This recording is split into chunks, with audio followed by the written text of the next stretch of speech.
consideration of claims to be paid in the amount of $232,986.01.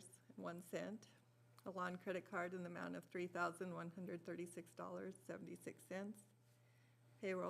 Payroll and liabilities for April 7th, 2023 in the amount of $206,641.89 for a total of $442,764.66.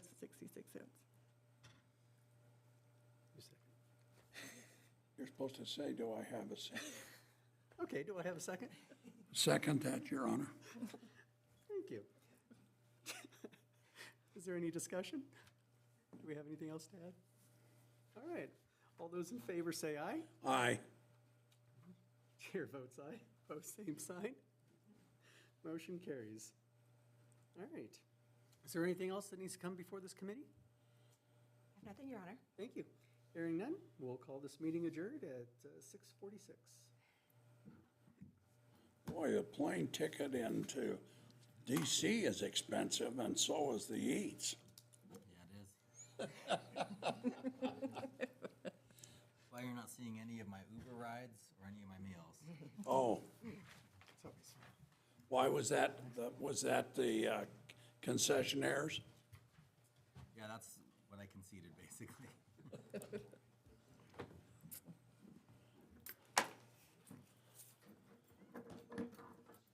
And I flew down to Phoenix, Arizona for an afternoon meeting, and then I was so mad that it was just an afternoon meeting. It was 2 hours. They don't start Flown till, from Salt Lake to Denver, from Then to Denver to Phoenix.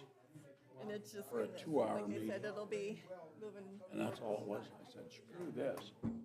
So then I rented a Her car. friend, her best I went friend and saw all the lives in smelters in Colorado. the All south. of her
I call the April 18th regular meeting of the Riverton City Council to order now at 7 p.m. Would Councilmember Salisbury lead us in the Pledge of Allegiance, and then we'll have the invocation by Councilman Paranto.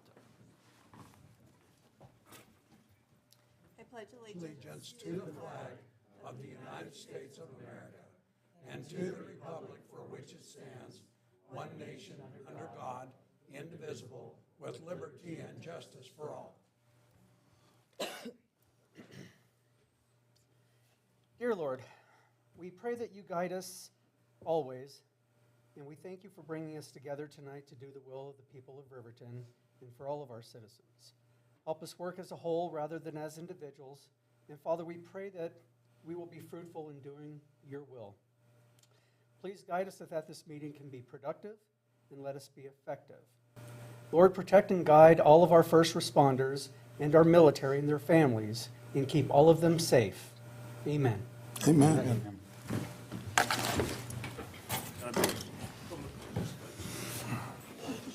All right, would the city clerk please conduct the roll call? Yes, Your Honor. Councilman Mike Bailey. Here. Councilman Dean Paranto. Here. Councilman Kyle Larson. Here. Councilman Christy Salisbury. Here. Mayor Tim Hancock. I am here. The chair would entertain a motion to excuse Councilwoman Cox from tonight's meeting. So moved. Second. Motion by Councilman Larson, second by Councilman Bailey. Any discussion? All- Your Honor, Yes, ma'am. this is Carla, and I'm on the phone for our meeting. Yes. I don't think I was called. I I missed her name. I'm sorry. Oh, did you? I did. Well, great. Well, I would note, please, for the minutes, that Carla Borders, Councilwoman Borders, is attending via phone. Thank you for being there, Councilwoman Borders. And I put a check next to your name because I knew you were there, but your name was not written, Thank you. so thank you. No worries. Thank you. All right, any other discussion on the motion to excuse Councilwoman Cox from tonight's meeting? All in favor, say aye. Aye. I vote aye. All Aye. opposed say nay. Motion passes. If we get too far ahead of you, Councilwoman Borders, just let me know. Sometimes there's a little delay. Absolutely. I will. All right, I declare we do have a quorum present. The chair would entertain a motion for the approval of the agenda as presented. So moved. Second. Third. Councilman Paranto with the motion, Councilwoman Salisbury with the second. Any discussion on the motion to approve the agenda? All in favor say aye. Aye. I vote aye. Bye. All opposed say nay. Motion passes. Communication from the floor, citizens' comments. Anyone in the audience that wants to address the council on an item that is scheduled for a public hearing will be given an opportunity to speak. If you'd like to speak about something that is not on the agenda, please come up to the podium, tell us your name, and just what organization you're with, and feel free to speak. I would ask that if you're an individual, keep it to 5 minutes. If you're with a group, try to keep it to 10 minutes between all the members of your group here tonight. I believe we're not on the agenda. All right, well, come on up. Tell us your names and what's going on. So we are, and we're Brock and Christina Olson. We're with Riverton Little League. We were awarded $4,000 last year from the city of Riverton for contract for services funding request. We had asked for close to 6,000, 1,000 going to field maintenance, and the remaining of the funds going to sprinkler automation. Because we did not get the full amount, we have decided not to purchase the sprinkler automation parts without being able to purchase all of them. And we have heard that there's some possibility of discussing of working in partnership with the city and possibly maybe even softball and automating all of those fields at some point. So this last year, we also did the asphalt project where we repaved the asphalt at the complex, and it ended up costing us about $8,000 more than we had planned for. So we were hoping that it would be okay with the council if we could reallocate that $4,000, or if we used $1,000 for field maintenance, so the remaining $3,000 to that asphalt project, rather than only having partial funds to purchase sprinkler automation parts. I don't have a problem problem with it. Mr. Butterfield? Your Honor, if I could, I just would like to say thank you to the Little League because that investment to improve the asphalt in between those fields was an improvement to city property and a significant investment on their part. I think it shows their commitment to recreation and to the city. And so from a staff perspective, I think reallocating those funds to support this asphalt project accomplishes the goal of supporting this organization, and we as staff have no problem with that. Okay. Anybody on the council have an issue with that? I do not. All right. Well, I actually appreciate that you're telling us where the money went. Sometimes when we've provided funding, we don't always necessarily know exactly how it's been spent, and maybe we could do better at having some follow-up with that. But really appreciate you letting us know what's going on, and I don't think you have any issue from the council with how you're proposing to use what was provided last year. Perfect. Awesome. Thank you. Thank you. Thank you. Appreciate all you do. All right, anybody else from the audience? Mr. Mayor, Council, I'm Jackie Stolt. I'm with the Boys and Girls Club here in Riverton. I just wanted to kind of come tonight and give you guys a little bit of an update about what's going on with the club and the impact that we are making in the community. We have been running the club now since August of 21, so about a year and a half now of actual running, just over that. We have seen come through our doors almost 400 kids over the course of that year and a half. And that includes our after-school program, our summer camp, and the basketball program that we also have been running. We ran it last summer and we're gearing up to run it again this summer. But I just kind of wanted to give you guys a little bit of an update too on just the personal aspect of things. So our monthly, I guess it's called average daily attendance. I always want to say ADA because that's what we call it, but that's got totally different meaning to everybody else. Our monthly average daily attendance has been in the mid to upper 40s over the course of this winter, which is a little bit of a drop from what we were seeing, but that has a lot to do with how bad the winter has been and just how many sicknesses have flown through all the different schools and things like that. So that is the reason why our numbers have kind of dropped just a little bit, but we are still staying steady, and we're also gearing up for our summer program, and we're planning on seeing minimum of 120 kids come through our doors over the course of the summer. We actually are working with the school district right now to potentially develop a partnership that they can help us with some staffing and some supplies, and we will be able to, and also space, I guess, too, but we will be able to then provide more care for more kids over the course of the summer also. And we're just providing a lot of things that these kids can't get anywhere else. So not only are we providing a safe space for them after school, we're open right after school until 6 p.m. We also are open on days when we are out of school. And so if they have no school days, and then of course summer camp, we also provide that from 7:30 to 5:30. But we're providing educational activities and opportunities for them while they're at the club. We run different, they're grant, we call them grant required programs, but that's actually not really what they are. They're funded through our grants that we get for those specific programs. And one of the big ones that we run is called Smart Moves. And I can't remember what the actual SMART stands for right now, but it is social, emotional, awareness that we teach the kids and healthy relationships. So we're teaching these kids the foundation to get them up through the middle school level and the high school level and even on into adulthood. And we have been running that solid, doing a couple of different programs this year just to kind of help our kiddos to be able to work with their emotions and to balance out when the time comes. And we've also started a middle-aged program that is specifically for our girls in 4th and 5th grade, and then our boys in 4th and 5th grade, 2 separate programs that then relate to healthy relationships as they grow up and their bodies and how they, how they're becoming themselves over the course of that time.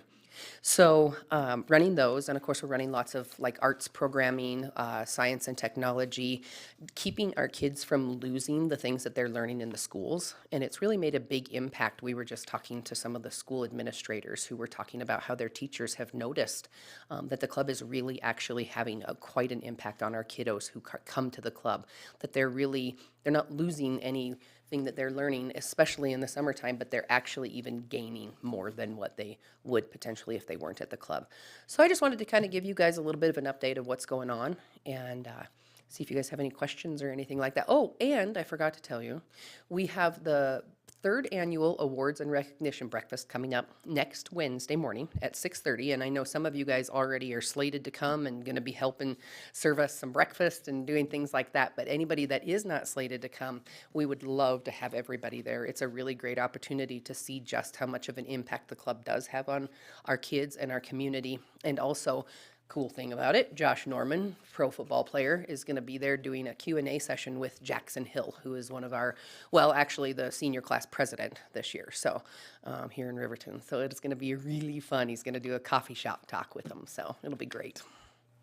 Well, thank you, Jackie. Yes, you're welcome. Does anybody have any questions? Go ahead, Councilman What Lecter. are our age groups, one? Okay. And when you talk about, is it broken into elementary, middle school, high school? How is it? So the club, Boys and Girls Clubs of America, actually generally works with kids from kindergarten up through 18 years old. Here in Riverton right now, at this time, all that we are capable to work with because of where we are at and our space settings and those kind of things is we are working with kindergarten through 5th graders. We have great potential to grow and expand, especially into the middle school level, but we just have to have working deals with everybody, you know, MOUs with the school district and partnerships with everybody to get that in line, especially because one of the things that is a really important thing for us is that we don't turn away any kids. All kids are welcome at the Boys and Girls Club from all financial levels, from all backgrounds, everything. And so when it comes to the teen level, by the time they hit 12 years old, parents don't want to pay for those kids to go to anywhere safe. They say, well, hey, we can stay home, or the kid can stay home alone. Surely they're not going to get in trouble. Surely we're not going to have problems. And then we have problems. So the Boys and Girls Club, when we are able to establish a place, the Boys and Girls Club does not charge kids who are 12 years and up on a daily basis. The only charge that they will have on a basis is the annual $10 membership fee. And then if they can't pay that, we'll still help them with that. But that way, it gets those kids into the club whose parents are going to say, no, we're not going to pay for you to go there. You're going to have to figure it out and say, instead of going to the club. So we definitely, in order for us to be able to start a middle school program or move into the middle school section, we have to have secure funding from all of our different sources so that we know that we aren't going to have to worry about charging those kiddos. Last question, Yep. if I still have Go ahead, you're fine. the location. Right now, we're in Rendezvous Elementary. And we love it, by the way. And I will say, the school district has been an amazing partner with us. We've helped them, they've helped us, and it has been just a wonderful partnership with the school district. We really, you know, in everything that we've been talking about with them, all of the ideas that we have, we can bounce back and forth with each other, and we know that we've got those kids at heart and that we are all looking out for those guys. So they have been a great asset to the Boys and Girls Club. Thank you. Your Honor. Yes. So did the 21st Century Community Learning like lights on in Riverton? It ended in what, 2019? I think it actually ended before 2019, didn't it? I think. I want to say it did. So one of the, So they have different grant funds now that Yeah. they are willing to staff and do a lot of the activities that you guys are doing with you? Or well, actually, so we apply for Boys and Girls Clubs of America grants is what we apply for. no, but for at the those. school district. The school district actually is, they financially are not helping us. They are helping us with all the other things. Like they're able to give us, oh, you're talking about for the partnership with the teachers and those kind of things for the For the summer? staffing. Well, no, because ARPA has some funds for after-school programs that they have a lot of money in. They do, and they And use then the those. school has some other grants. Are they using that just for staffing in the summer, not during the year anymore? So what they're doing actually, so we all have ESSER grants, or ESSER funds, I guess you could say, coming in. And while that's going to end eventually, here fairly soon, the school district does have ESSER funds. And so one of the things that they're looking at is kind of staff retention for them because their aides and even some of their teachers really need something to do in the summertime. And so they've been looking at different options of what to do. And one of the things that they've come to us about and that we all feel is a really good partnership is that they could help provide some staff for us with those ESSER funds. And then down the road, now maybe next year or those kind of things, then the funding gets balanced out by other things. Because I'm pretty sure this will be the last year on the ESSER funds for those. And none of the the ARPA funds and stuff. The ARPA Haven't funds, used- they have those all really buttoned up right now. But then, of course, that's one of those things that when the next year comes along, they can then move funds around and things if they need to. Well, thank you, Jackie. I've got, by the way, a proclamation here. I guess I'll be there on the 26th. I'll sign it then. We have it ready to go. I just gotten an email about that. So I don't know if you want this to bring with you, or you want me just to bring it next week? You can just go ahead and bring that one I'll next. bring it with me then. Yep, because it won't get signed until then anyway, so. All right, yes, Well, appreciate all you do, and thank you for reporting to us about what's going on with the Boys and Girls Club. of course, and thank you all very much for what you do. And by the way, I might gotta tell you, it's kind of unusual for me to be on this side of the podium. I'm a council member in Pavilion, so I'm sitting here going, oh, it's kind of nice to be on this side of the podium. I agree. Yes, it is nice. I think I'd rather be down there most days. Right? Exactly, exactly. Well, thank you all very much. Thank you, Jackie.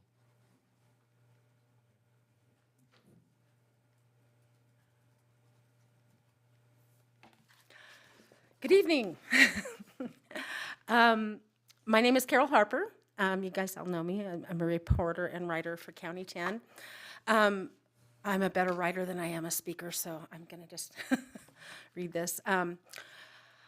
So I'm pretty much known for Go Riverton and Riverton Connected. And I'm also the media and communications officer for the Downtowners, the Riverton Downtowners Main Street Alliance, which just acquired their aspiring level on their Wyoming Main Street program, which has been quite exciting. So, but I'm here tonight to talk about community engagement and what that might look for Riverton. I gave a presentation to the EDGE Committee last week, so a few of you might have heard some of the elements that I'm about ready to talk about. Through Go Riverton and County 10, and previously with Fremont County's EMS services under Guardian and GMR, I have had firsthand experience in engaging with Riverton's public. And the biggest needs I've run across have been, number one, the promotion of businesses, products, and services. Number two, awareness of many new and existing groups and organizations. And three, what I call the how can I help element. How can I volunteer? How can I be a supporter, a sponsor, a donor, an influencer, a cheerleader? So this is basically what I've become through Go Riverton. These past 6 years since moving back home, and most especially these past few years, I've been doing some kind of boots on the ground where I've been able to observe what the consistent critical needs for Riverton are and have been. 35 years away from Riverton has also given me much perspective as well. Bottom line, business owners and employers need help. Shop local is the mantra. Groups and organizations need funding, grants, and volunteers. Our first responders need help. I've always said to folks that if you really want to know the truth about a community, ask a first responder. Greg Talabas and I have stood at this podium several times and responded by starting Riverton Community Watch, sparking several neighborhoods to form their own watch networks. Greg has also started a painters group that goes out and paints over the graffiti around town. Riverton is also well known for its awesome events and fundraisers. It is a very generous, giving community, and I've loved helping them with so many projects and activities. But there's more to community engagement than just getting together for a fun time and then going home or going back to work. At the end of the day, community engagement is also about individuals, about babies, children, and families. It's about neighborhoods, schools, and churches. It's about brick and mortar shops and businesses, but it's also about employees, about entrepreneurs, about online e-commerce and telecommuters. It's about our farmers, ranchers, truckers, and local producers. It's about community safety and awareness, about supporting our police, fire, EMS, sheriff, highway patrol, search and rescue. It's about our senior citizens, our veterans, our military. It's about our history, our museum, about the stories of the past that have shaped who we are. And it's also about the relationships that we have with our border tribe, the Northern Arapaho. The city used to have an engagement committee, but it was disbanded from what I understand about 1.5 years ago, give or take. I don't know why it was disbanded, but in my opinion, based upon all of the above that I just spoke about, our community desperately needs to revive the engagement committee in an inclusive, cohesive network and a relationship supported by both the city and the community at large. As I said to the EDGE committee last week, I have 3 passions: music, writing, and community engagement.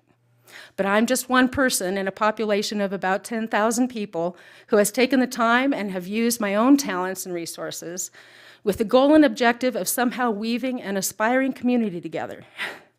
I'm obviously succeeding with Go Riverton, but I believe that we need a cohesive, like-minded team on the city level that will include and bring all of these fragments, not just a few, but all of them, of the Riverton puzzle together and truly build upon a positive foundation for strong, healthy community engagement for the future of Riverton. I can't tell you the number of times businesses and community groups have thanked me for sharing their Facebook posts and publishing their flyers and posters and announcements. Sometimes it's just a simple "thanks for sharing" comment or a quick email thanking me and saying how much they appreciate that there's something out there like Go Riverton. So my ask tonight, the takeaway from my little TED Talk here, is that the city consider once again reviving the engagement committee, and I will do everything I can in my power to make that happen. I know that we're all meetinged out, but my motto has always been to keep things short and sweet, simple and excellent, because the more complicated you make it, the more you have to manage. So please feel free to contact me, and maybe we can set some time aside to see what community engagement looks like for the future of Riverton. Thank you for your time. Thank you, Carol. Appreciate it. All right. I think that's it for, oh, Greg. Come on up. Hi, Council. Mr. Talavas. I haven't been here for a while, but Greg Talabas, I live at 805 East Jackson Avenue, and I'm coming forth today I'd like to rebrand our Community Watch program to the National Neighborhood Watch, so it'd be more effective. I spoke with our new captain, and we're going to get together and come up with some new ideas. It's been pretty bad, but I think that good will overtake bad. Just keep grinding. We got a new program like last year to cover the graffiti in town, and we've got Rocky Mountain Painting is going to be donating paint. All we're looking for is addresses. So if anybody's calling you guys and saying this or that, just if I could get that list, we'll take care of it. And so those are the 2 things. We want to change the brand, and we want to, it's time to get the painting going. So we'll be looking for donations from Daylight Donuts. Joking. We're good to go. We've already got paint.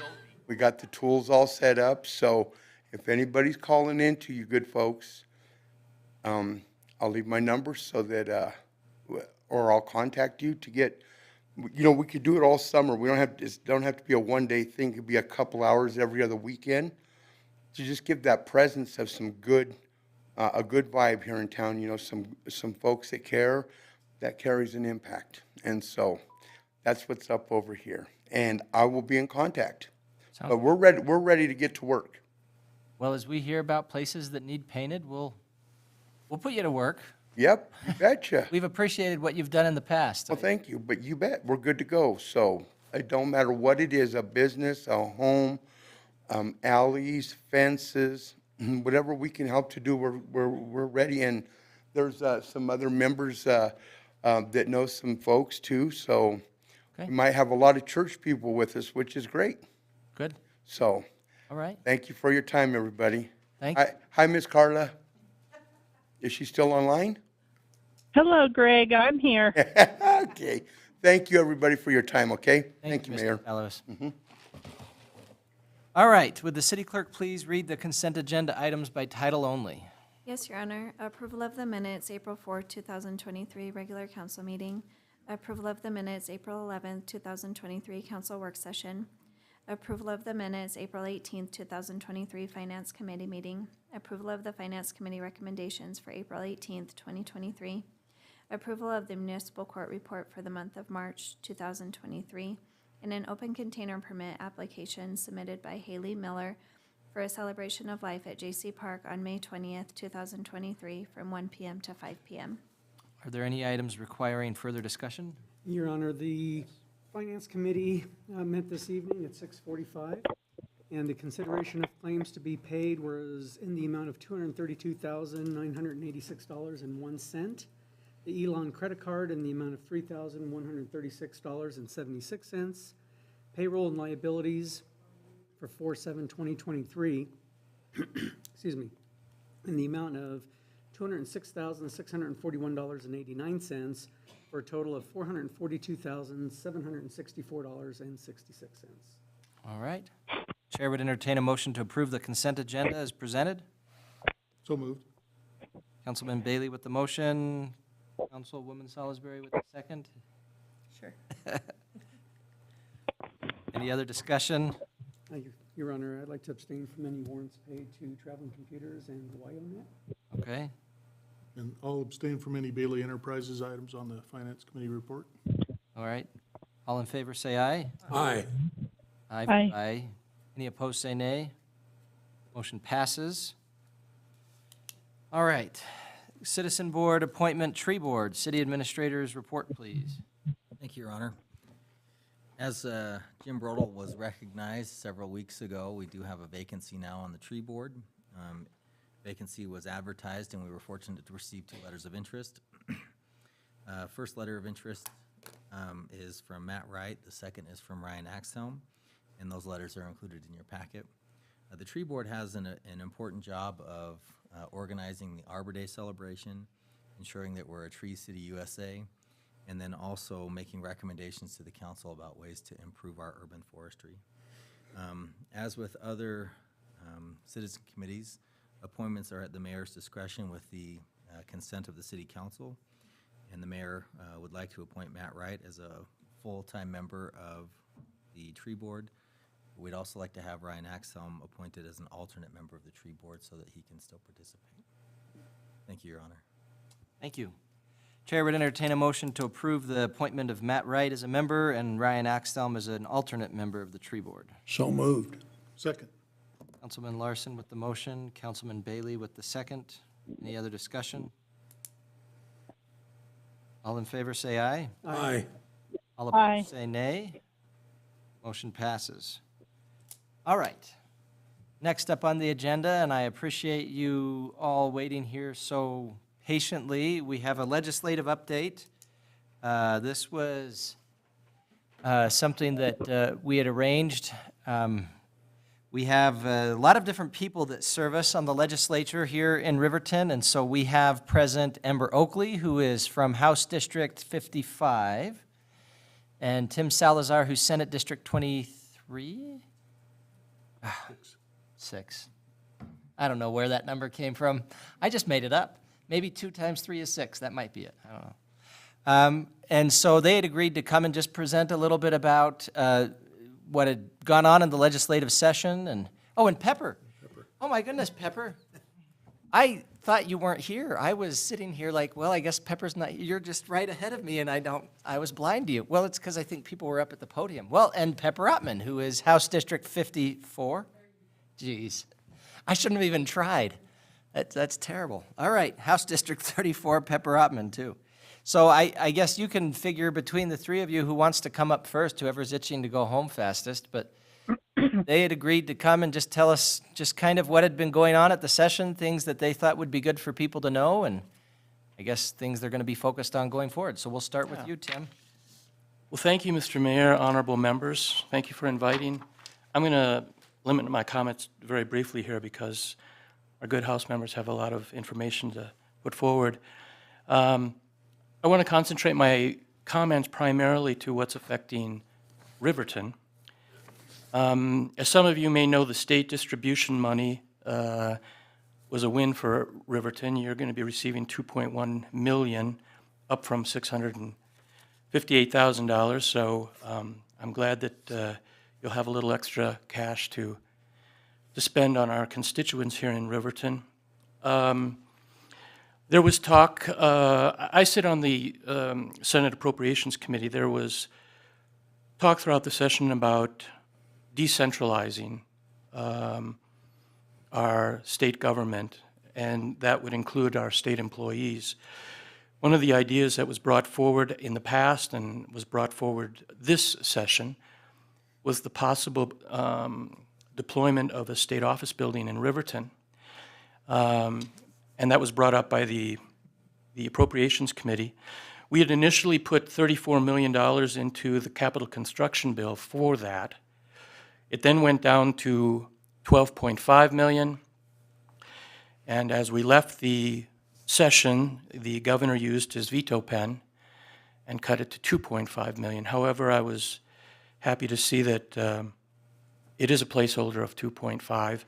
There is a task force that will be convening this summer with members on that task force to discuss whether this is a viable option, what would be the location, would it save the state money? And so that's something that all of us here, I think, are working towards. You can imagine the economic impact of Riverton to have state employees in a state office building and what that would do to Main Street and Federal. So that is something that I think all of us here are going to be pushing and exploring to see if that is viable. The other thing that I am going to be personally pushing next year, and what I had been discussing with the Appropriations Committee, was a recreation center for Riverton. And there is support, I think, on the Appropriations Committee to take a look at that idea.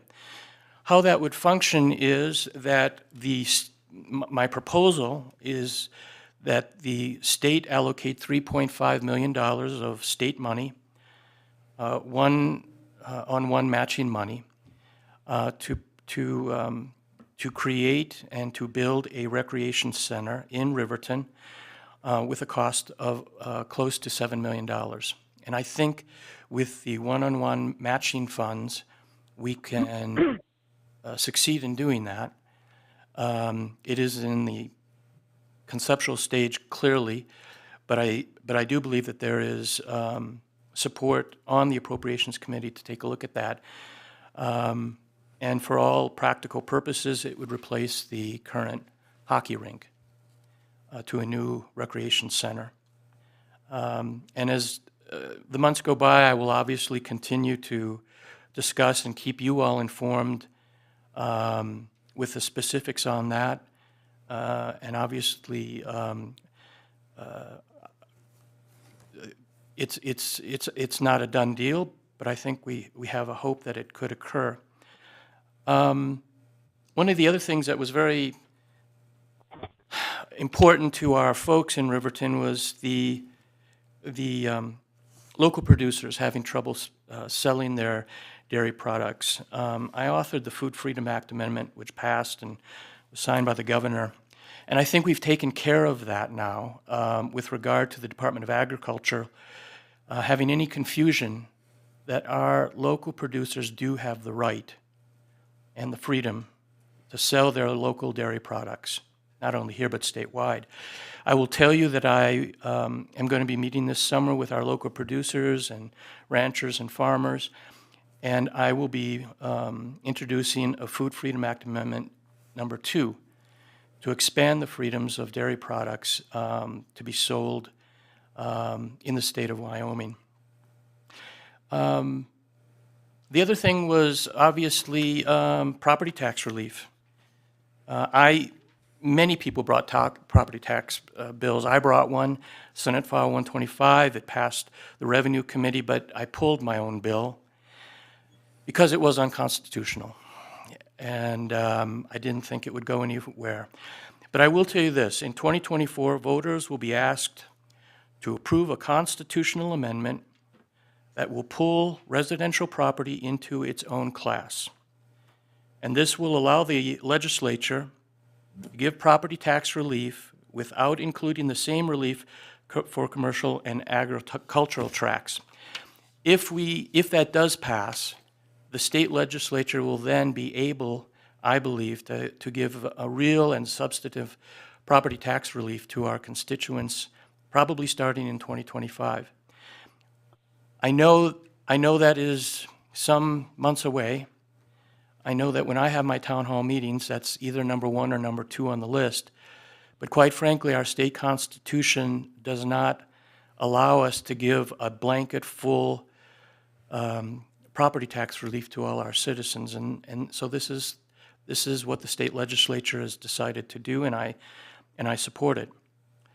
I will mention to you good members that I've had one town hall meeting with Representative Ottman. We will have another one in Riverton this summer, and hopefully we'll be joined by our new Congresswoman, Harriet Hagman. And then finally, I'll bring one issue up that is a little is controversial, but I made it clear when I ran for public office in 2016 that I was a pro-life legislator and candidate. I sponsored Senate File 109, Prohibition of Chemical Abortion. It passed both chambers and was signed by the governor into state law. It was the first of its kind in the country. It's currently in litigation, but I will tell you that other state legislatures are now using my language to pass that bill in other states. And so my promise was kept, and I feel it's now been fulfilled with regard to my pro-life stance. And with that, I will give it over to the House members and certainly stay here for any questions when they get done. So thank you, Mr. Mayor. Thank you, Senator.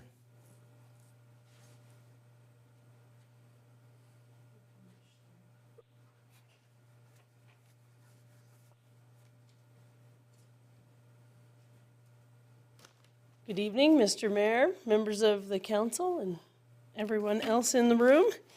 I broke my good glasses, so you'll have to forgive me. These will be coming on and off. So I guess I've got a couple things to talk about, just to update, and of course, feel free to ask any questions. Starting out, I would say as an overview, there were some really good things done at the legislative session this year, and I think sometimes there's a lot of noise, obviously, around the legislature, and there are obviously issues that we're dealing with. But the quieter issues are, how are we funding government? How's the state of Wyoming running? And we had an increase in budget, in money. So every other year is the supplemental budget. It wasn't a budget year, of course, but we do the supplemental budget. We saved $1.4 billion this year, put aside, while spending $380. Something just to note, just to half of that, of the 380 spending was to K-12 spending. It's just, it just exists, but it's something that's a topic. We spend a lot of money on our primary education, which is always going to happen because of the nature of our rural schools. But and also we did a lot of discussion about our savings and how we save and how we invest. And we do a fantastic job and have huge returns. In fact, like I think in 2020 when oil and gas prices really dropped, at some points our investment income was our highest. That's what was funding government when oil and gas, let's be honest, wasn't able to do that. So just to talk about that, we have obviously a very fiscally conservative, responsible, and well-managed state government, and again evens out some of that necessary and that oil and gas, the boom and bust that we're obviously that we're prone to, and then we can be victims of, but we do a pretty good job at trying to even that out. So That's an overview. Just to give you, I'll go over this quickly. 2 personal bills that I brought passed. I worked on, House Bill 112 became law, which was, it's a theft for a 5th or subsequent 5th, like theft or shoplifting or something. And Councilman Bailey came in and graciously testified, of course, as a business owner for us. And, you know, it really does address a very significant issue that we have as far as serial theft and shoplifting in Riverton, and we also see it statewide and countywide. We even had some of the big box stores nationwide come speak. So that's something that it just can put a tool in the box for something that we certainly see a lot of here in Riverton. House Bill 111 was regarding, it added fentanyl to an existing statute about it being a felony if you have fentanyl, illicit, illegal fentanyl in the same room as children. So as I said, the statute already existed in relation to methamphetamine. We added fentanyl. We heard testimony from DCI that is just the increase that we're seeing in fentanyl in both number and then also in lethality and in deaths. It's a very scary drug. So we're starting to address that, and I would say this was sort of an easy fix, if you will, as far as adding it, but it's getting the discussion, and we'll be looking at the fentanyl problem that is certainly in our state and very much in Riverton. So those were some personal bills.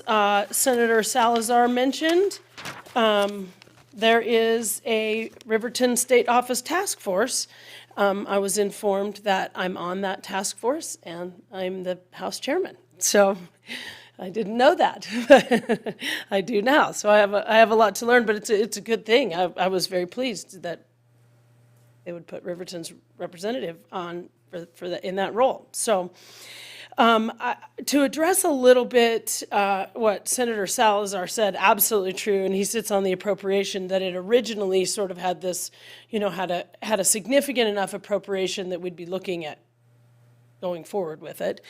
And it changed down to, it got reduced down to now it's $2.5 million and has this task force. But I don't think that's because, I think it's just a different approach. That's how it was done with the state, the Casper State Office building. And I think the idea here is, why don't we have this task force and figure out exactly what are we talking about? What agencies would we have in, you know, specifically? I mean, you need to know that, some of these questions, I think, in order to, what size of building do we need? How much? Obviously, there's one section that are state agencies that are already here. Department of Family Services, Probation and Parole. You know, so offices that are state offices that are already functioning in our county that could go in. But also, I mean, would we have an office for the DEQ or something here too? So we'll be discussing all of that, but I don't think, I mean, I do think it's still funded at a couple $1 million, and that's because I think there is very, very serious interest in it. And it's, as again, to reiterate what the senator said, it just could be fantastic. I was listening in on budget hearings when I first heard about it. It was the first I heard. So things are moving on that, and that's great. So obviously, June 9th is, I believe, going to be our meeting here in Riverton. So I will keep you all informed on that. Any way you want to attend and be a part of that would be fantastic. What else? I know I've rambled on enough. I think that gives sort of a broad overview, some things I did. Oh, and I guess just so I'm on the that Riverton State Office Task Force, I'm still on the Judiciary Committee, the Vice Chairman of Revenue, and I'm the Chairman of Tribal Relations. So that's a new post for me, and I'm working hard on that. That's going to, you know, that's always a good effort, but it takes just that communication and effort. So those are the things I'm working on, and I will stand for questions. Thank you, Representative Oakley. I guess I would note, when the governor line item vetoed that, something that was hopeful to me was anywhere where it made reference to just one building, he lined that out So definitely did leave open, I think, the possibility of this being more than just one building. So I appreciated that, although the decrease in funding was discouraging, it was good to see that he's got the thought that this might be more than just one building. Well, that's a great point, and something that we have to do is, I think, the idea originally is, wait, is this being wiped out? I think the idea is stop, let's gather the information and then determine what we need. What if it is in a couple buildings? What if it is, what if there is a lot of interest in I'm just, again, spitballing, but that's what we'll be doing. We'll be taking ideas, but maybe there's a significant portion of an agency that's currently in Cheyenne that would be here, like possibly more centered, headquartered here. So I think we can open up our minds, hopefully. Yeah. Well, thank you, I appreciate it. Oh, Mr. Bailey. Again, I think it's a great thing to see the state looking at, and the legislature looking at, again, diversifying the state employees around the state in a more balanced fashion, because I think a lot of us feel like everything's focused on Cheyenne and everything's in Cheyenne, and anything you want to do with the state is in Cheyenne, and nothing wrong with Cheyenne, but again, the whole state has to operate, and the people in Park County and in Gillette and in, Evanston, that's a long way to Cheyenne for a lot of us. So I think that's a very positive aspect, and I think there's some agencies that, do a lot of their work up in this area, in the more central part of the state, and so I think it would make a lot of sense to have those offices closer to their work as opposed to where their funding comes from, I guess. Right, and and that's great, and that's, I think, it always helps to have voices. So again, I will definitely keep you all informed, because I think that this could be a great one. And just to piggyback, then Cheyenne's is great, but it is far southeast corner. And one of the things that I've noted, some of our employees from really good jobs commute from Colorado. Exactly. Because, and they're good people, but there would be probably not a lot of out-of-state commuters if they were in Riverton. Same with the university and their faculty. Yeah. Well, thank you, appreciate it. Thank you. Representative Ottman? I am serious. You've been blocked by the podium the whole time, and I was sitting here waiting for you to come, and you've been here the whole time. So thank you for being here, and sorry I didn't recognize and see you earlier. That's fine. Thank you, Mr. Mayor and council members. As you can tell, you are represented very, very well in our state legislature.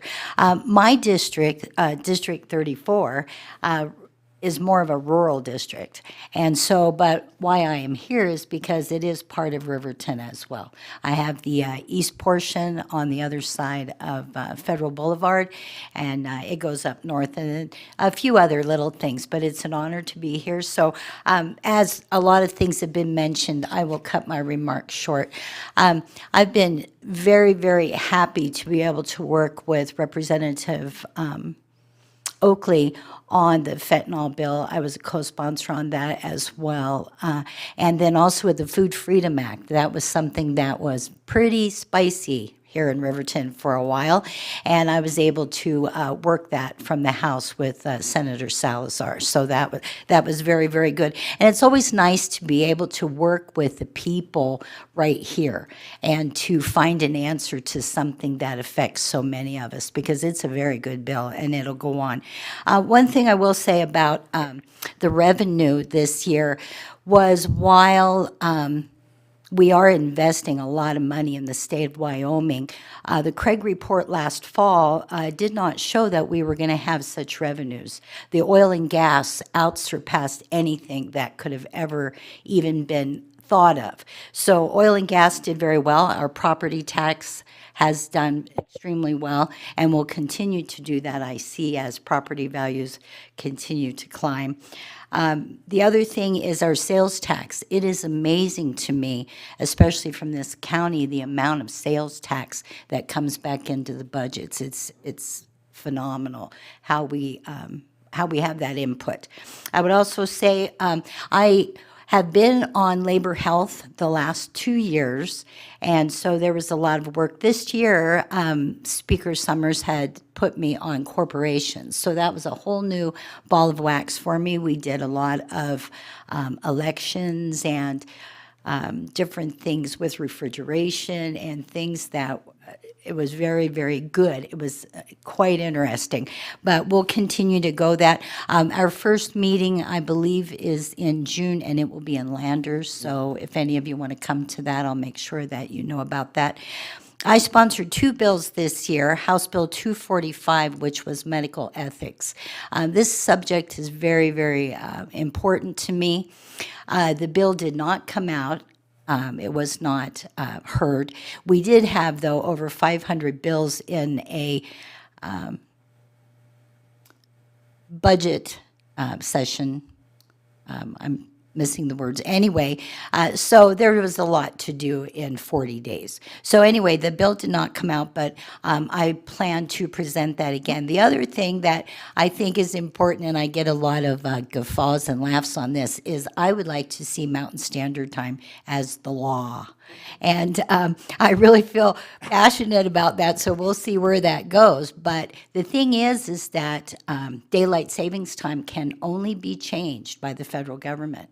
We can put Mountain Standard Time in and do it.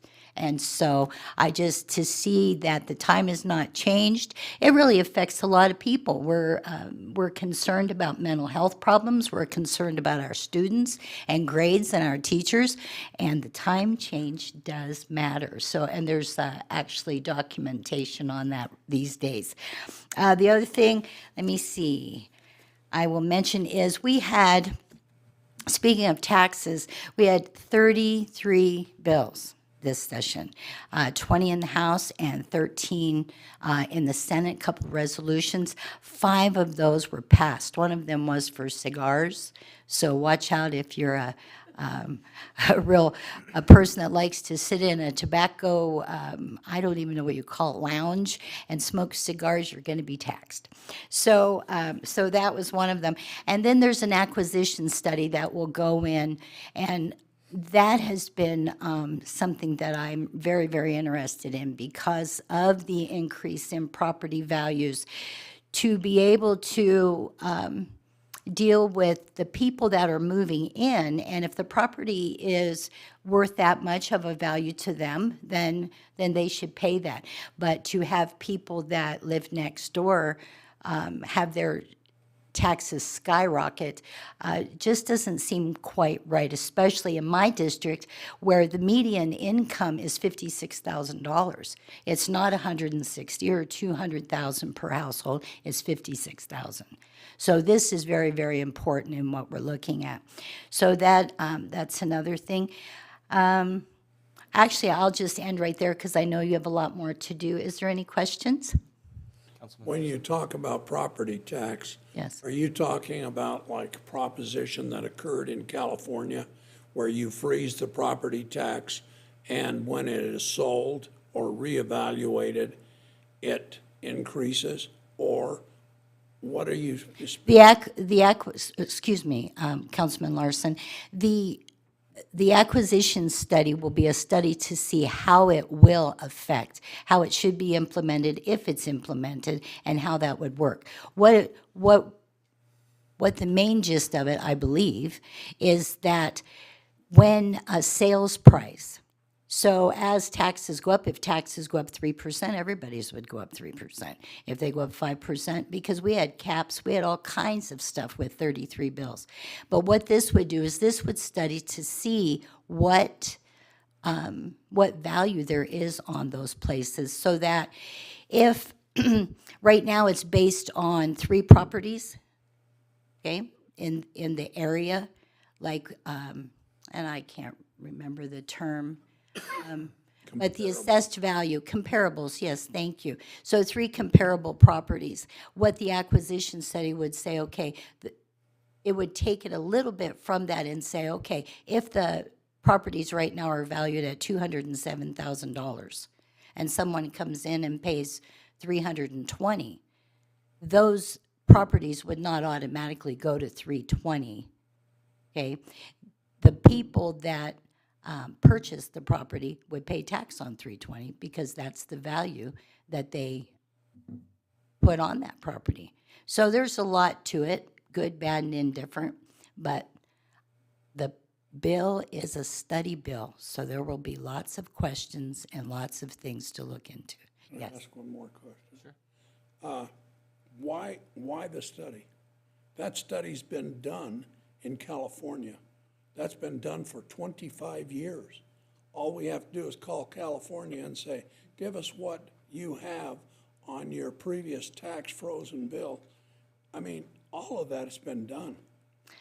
Councilman Larson, what I can say is on the House floor, that's the way it was voted, majority. Well, I know, but I mean, when we do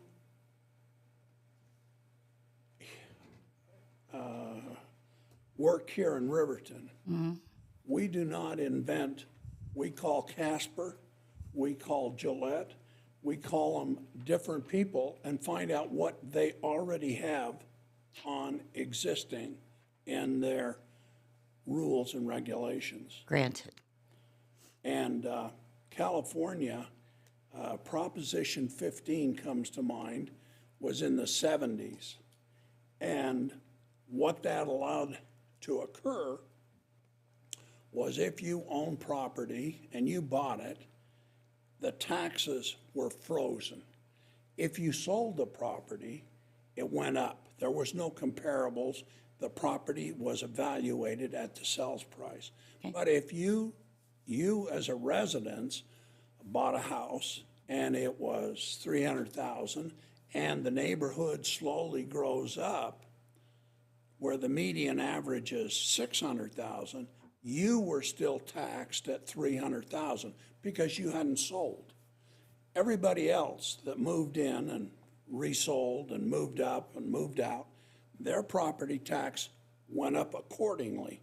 But if you hadn't sold, your property stayed as it was. Very good, very good. Well, and that, well. I mean, that study is, I mean, it's history. And so for people to study a bill, it's like we had a snow removal problem in 2017. And we had 75 people here, and they wanted the snow treated the way it was. And somebody mentioned, well, let's have a study. And the people already wanted what they wanted. And so it was voted to handle the snow the way the people wanted it handled. So it eliminated the study and the process and the mental gymnastics, if you will. Yes. Why can't we do something like that? Thank you, Councilman Larson. Any more questions? Okay, thank you. Thank you. Sounds like you should have been there, Councilman Larson. Did you want to address that? I might be. If you'd like to, go ahead. I wouldn't recommend bringing up at the legislature that we should do anything like California. I don't think that'd go. Oh, it favored me. No, I'm sure it did. It's good to see that they did something right. Yeah, it was one thing right. I just want to say, I mean, I appreciate Representative Ottman taking the fire, and I'm probably a fool for standing up here, but I guess off the cuff, what I would say to answer that question is that the whole point of this is very Wyoming specific. What would be the effects if, so as we've heard, there was a lot of interest in property tax reform. A lot of them doing something like this. If you took the acquisition value of a house right now, and I probably shouldn't use Jackson. Jackson's a good example, but it can also be a poor example because it's so extreme. But somebody bought their house for $100,000. Now it's worth $2 million. But Teton County would be fine. They have plenty of money coming in. But there are all sorts of small counties that if you did this, their form, they don't have oil and gas, they don't have coal, they don't have something else bringing in the revenue to their county. You start doing something that takes back by half, let's say, because it very well could be that. That's what needs looked at. and all of a sudden you just devastate their county, because property taxes are the way, pretty much. That is how we pay our taxes in Wyoming. So if you go and you say, okay, well, you're currently paying taxes because the assessed value of your house is $250,000, that's where you're paying taxes, but you bought it at $100,000. That person is effectively going to pay significantly less taxes. You could foresee many counties with a lot of that base. And just like that, the legislature trying to address constituents and people's just concerns could wipe out half, let's say, of counties' revenues. And some counties absolutely depend on that. And it needs to be done very cautiously. And so this was one of the ways that somebody obviously put forward. And honestly, I too get tired of study after study, and it gets done too much. And this may not have been what I would choose, but I would say before we do something knee-jerk, which can happen with a citizen legislature, can happen in any legislature, where you start doing something that affects counties all over this state and possibly literally devastating some of them, you should probably know exactly what that forecast would look like. So that study is going to be done, and they're supposed to report to us, and I can also follow up with you all if you would like, at our next joint revenue committee meeting. They'll be giving us some results. And I can also tell you how much was spent, and I know it was allocated, and I can't tell you that off the top of my head, but there's some serious consequences when we make big property tax structure decisions. I appreciate it. Thank you, Representative Oakley. And I appreciate what you were saying, Councilman Larson. I wasn't trying to diminish it at all. No. It's a complicated discussion that would maybe be better once we hear back. Maybe we'll have some of our representatives and our good senator come back and report on that if you're in the mood for it. So, well, I thank you very much for coming. I really appreciate your hard work over this session. I know that it gets long, and I know that it gets to drag on, much like this meeting will if we don't let you go now. But thank you for coming, and definitely feel free to reach out, and we'll reach out to you. And I would say that I really appreciated how easy it was to be able to speak with each of you throughout the session and how responsive you were. And I just really appreciate your work for the city of Riverton, and I hope people recognize just all the work that you put in over that whirlwind 40 days that feels like years. So thank you, and thank you for coming in tonight. Thank you very much. You're welcome to stay. That wasn't trying to say you shouldn't, but was to try to make it so if you wanted to leave, you could do it gracefully. All right, our next item on the agenda, 1YO2 Opioid Settlement Memorandum of Agreement, City Administrator's Report. Thank you, Your Honor. As communicated last week, it is the intention of the City of Riverton to continue participating in the national opioid settlements. The first settlement was mostly centered on distributors. As communicated, it was McKesson, Cardinal Health, Amerisource Bergen, and Johnson & Johnson. Really, Janssen is one of their companies. These settlements will be paid out over 18 years to the tune of $21 billion. Excuse me. With the exception of the Johnson & Johnson payout, which is $5 billion over no more than 9 years. That's the first settlement. The second settlement, which really came to fruition in January, includes 3 pharmacy chains, which are CVS, Walgreens, and Walmart, and then 2 more manufacturers who are Allergan and Teva. To participate in the settlements, the City of Riverton joined the One Wyoming or ONEWYO Memorandum of Agreement with other municipalities and counties with the Attorney General's Office. With our intention to participate in the second settlement, we also need to jump into what is now called the ONEWYO2 Memorandum of Agreement. Terms between ONEWYO and ONEWYO2 are very similar. Basically, both agreements serve as a clearinghouse of sorts or a subdivision agreement which set up the terms for us to participate in these national settlements, and then it defines the distribution. Those agreements are in your packet for review. I would like to note that for the TIVA settlement, these are national dollars. They have agreed to pay up to $3.34 billion over 13 years and to provide $1.2 billion towards Narcan.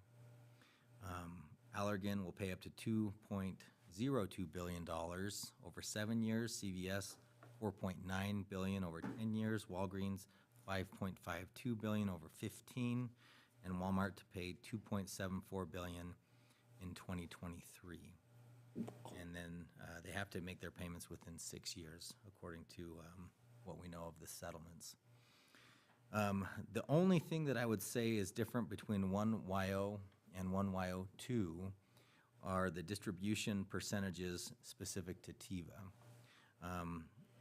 ONEWYO and the majority of ONEWYO2 have the distribution ratio between the state and the municipalities or local governments at 35-65 respectively. TIVA will be 25-75, meaning we will get a larger share of the settlement as a local government. We do recommend that you authorize the city administrator to execute this memorandum of agreement, and I'll stand for any questions, Your Honor. Thank you. The chair would entertain a motion to approve the ONEWYO2 opioid settlement memorandum of agreement between State of Wyoming and participating local governments and give signatory authority to the city administrator. So moved. Second.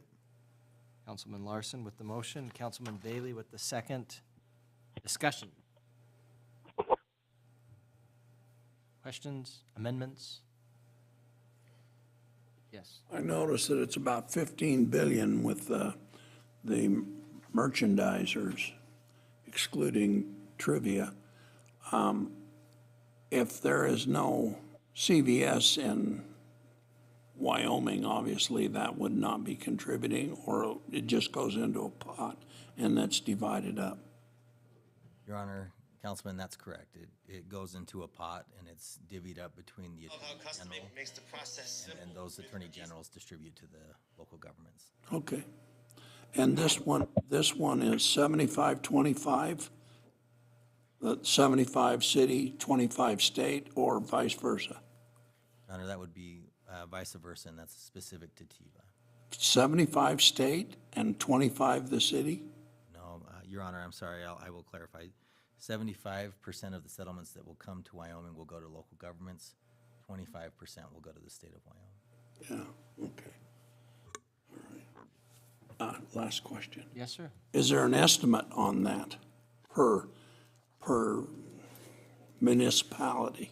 Obviously, it'd be prorated. Casper should get more than Riverton, and Du Bois get less than Riverton. It's actually, they've got a chart in the packet that shows the percentage that each community gets, and then the counties also get a share. It's actually interesting. It's based on population, so Lander doesn't get their own funds because they're below 10,000, which is the population line, but they still get to participate through the Fremont County funds. Okay, all right, thank you. All right. All in favor of the motion, say aye. Aye. Aye. All opposed, say nay. Motion passes. Moving on, consideration of ordinance number 23004, third and final reading. Excavation. Would the city clerk please read ordinance number 23004 by title only?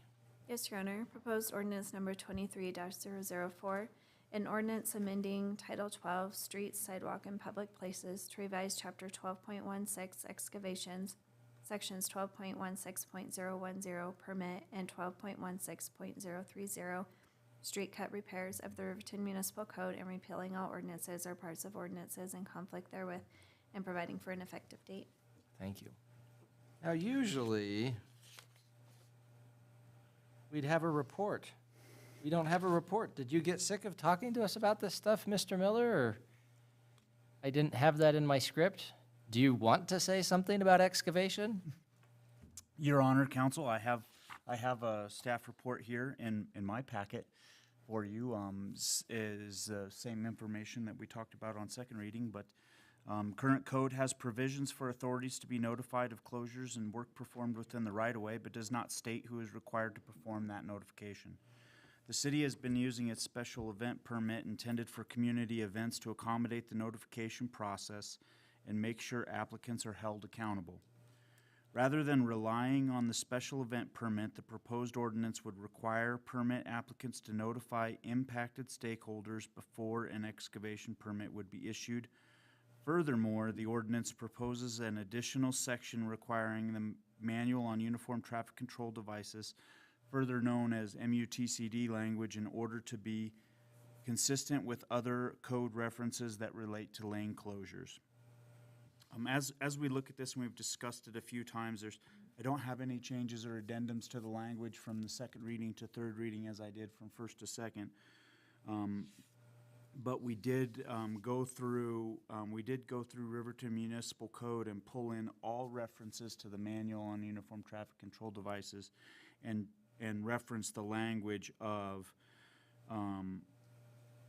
such signs and barricades shall be in accordance with the Manual on Uniform Traffic Control Devices 2009 edition and any successor edition, and that allows us to be able to move forward with additions as it goes and not make each one of them an ordinance change requirement to do so.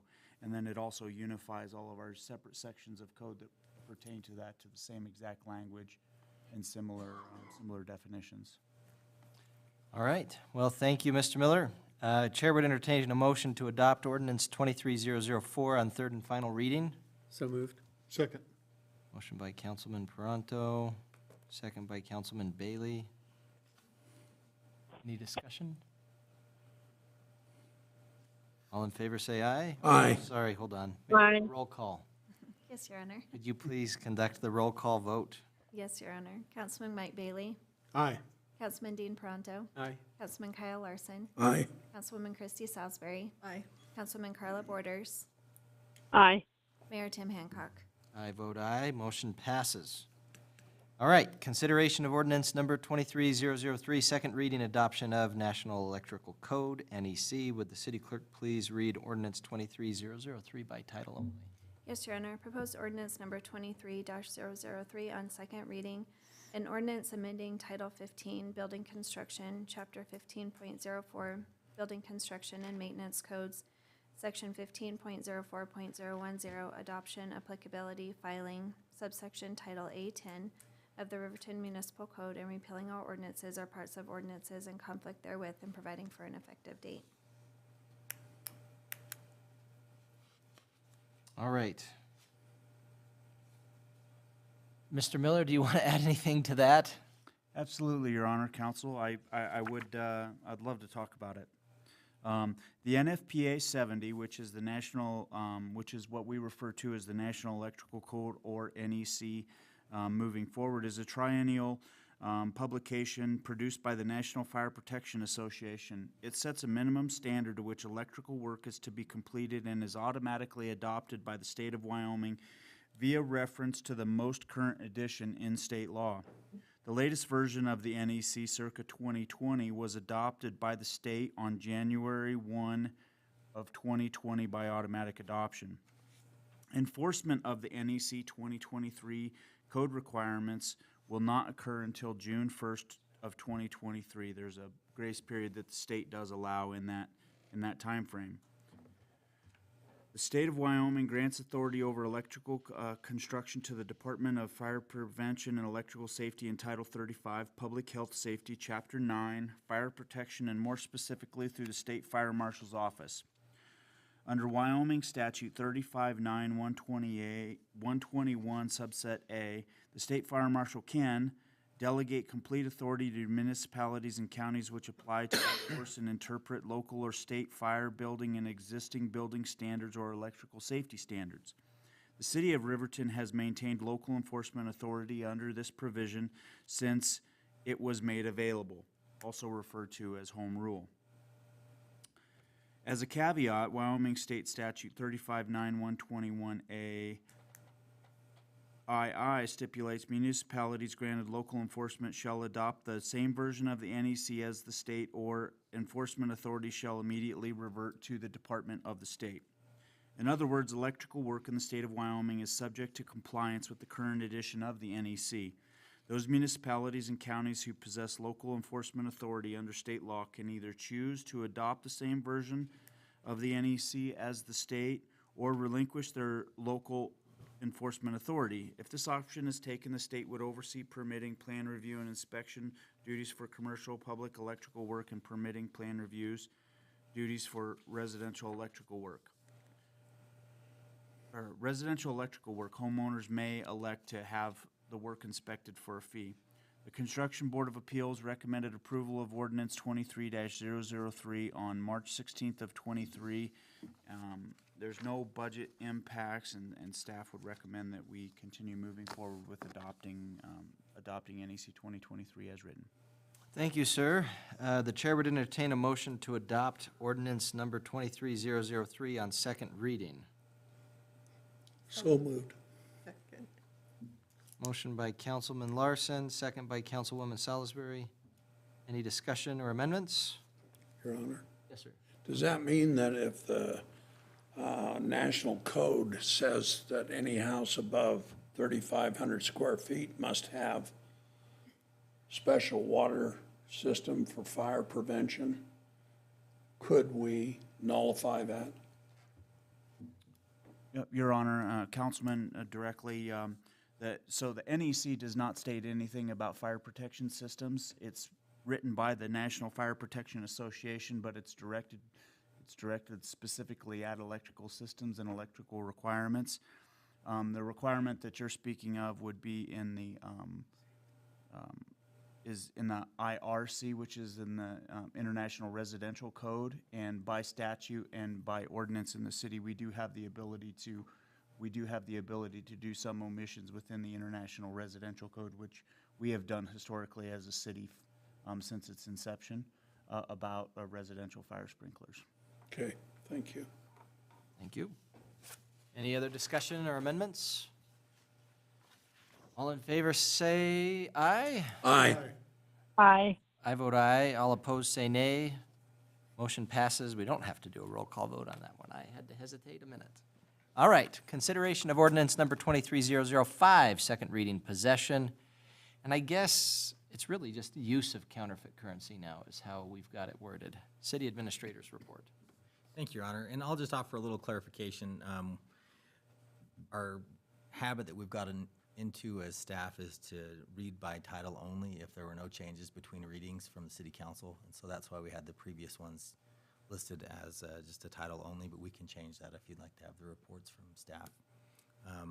So that's just part of our tradition and habit, and we can change that if you'd like. I think that was fine. I was just a little confused because I was looking at second reading for counterfeit currency, and it had City Administrator's report, and if there's no changes from what it was previously, I think not having to have Mr. Miller say the same thing every time is a great idea. He likes to read, but everybody wants to go home too eventually, so I get it. Nothing against you, by the way, Mike. I just realized that might have I think that was a direct jab. come out wrong. Thank you. Go ahead, Mr. Butterfield, and I'll stop chiming in. Your Honor, thank you. That's I'd be happy to continue. Basically, you have the same ordinance proposed to you, but we did incorporate the changes that you discussed last meeting, specific to possession. And as Your Honor, you've noticed, that changes from possession or use to simply use of counterfeit currency. And then when it comes to language, you'll notice in your packet that we've struck to possess. And so it reads now, it is unlawful for any person, comma, with intent to defraud, comma, to use, pass, or offer, or attempt to use, pass, or offer any fake or counterfeit currency, and the fine remains the same. So we hope that we incorporated the changes from your discussion, and we'd be happy to stand for any questions. Thank you. The chair would entertain, would the city clerk please read ordinance number 23005 by title only? Yes, Your Honor. Proposed ordinance number 23-005 on second reading. An ordinance amending Title IX, Public Peace, Morals, and Welfare to revise Chapter 9.08, Offenses Against Public Peace and Decency, adding Section 9.08.020, Use of Counterfeit Currency of the Riverton Municipal Code, and repealing all ordinances or parts of ordinances in conflict therewith and providing for an effective date. All right, Chair would entertain a motion to adopt ordinance 23005 on second reading. So move. Second. Councilman Bailey with the motion, Councilman Paranto with the second. Any discussion or amendments? All in favor, say aye. Aye. I vote aye. Aye. All opposed, say nay. Motion passes. All right. Wyoming Association of Municipalities Voting Delegate Form. City Administrator's report, please. Thank you, Your Honor. Some of the elected officials are attending the upcoming WHAM Summer Conference, and one thing that happens during that conference is an opportunity to take action on any matters that go before the association, specifically resolutions as it relates to the interim term for legislative topics. What we need from you today is to designate the city's voting delegate for the conference. While anyone from the municipality can speak during these meetings, we can only cast one vote as an organization. So, Your Honor, we'd like to receive your delegation or the council's selection for its voting delegate and an alternate delegate that can be any of the elected officials going or staff members that go. Thank you, Your Honor. Do we want to do this like nose goes, or how does that work? Do we want to do, I mean, I guess here's the first question. This is, we can't vote on anything because we don't know who we want. So who is planning on going to the summer session of WHAM? You're going, Mr. Butterfield? Mr. Paranto, you're planning on going? I'm planning on going, but it depends on a couple of other factors. So the intent is there, yes. Okay. I'm probably going to, yes. All right. I was thinking I might go, but then I realized I had a conflict and agreed to do something else, and I'm not going to be going. Ms. Your Honor, Yes. I will plan to go as well. So we've got a certain yes, and we've got a maybe, and we've got a maybe. So we've got Councilwoman Borders and Mr. Butterfield is yes. Councilman Paranto, Councilman Bailey, maybe. Councilman Larson, you're not attending, or Councilwoman Salisbury? Correct. And are you aware of whether Councilwoman Cox was planning on attending? Your Honor, I do not believe she plans. Okay. Well, I guess at this point, we could, the two maybes, are either of you wanting to be delegates while you're there? Your Honor, question. In the past, though, I think we've asked our city administrator to be the primary because they definitely go, and then an alternate to be a council member. Think that'd be all right if we want to do that? Would you be willing to do that, Mr. Butterfield? Your Honor, I will serve at your pleasure. Answer was positive. It's Councilman Paranto's pleasure is what it really is. He's the one that suggested it. I would agree. He's the positive, and, you know, and then we can all blame him if anything goes wrong. That's right. And then we Stand make behind Carla it. the second. And then, Carla, if you end up, if you end up getting there and you're wanting to serve, or it works out that you're wanting to be a delegate, then you could kind of arm wrestle Kyle, and you guys could figure that out. And I don't think I'd have any problem with either of them. And you guys can figure that out there. Does that sound okay? That sounds fine to me, Your Honor. So I guess then I would entertain a motion to approve Kyle Butterfield as the official voting delegate with Councilwoman Carla Borders as the alternate Your delegate. Honor, I'll make that motion. Second. Councilman Paranto with the motion, Councilman Bailey with the second. Any discussion? All in favor, say aye. Aye. Aye. All opposed, say nay. Is this one that we need to let Kyle vote in too as well, or? You'll be doing that Your later. Honor, I'm a no vote. Motion passes with your objections.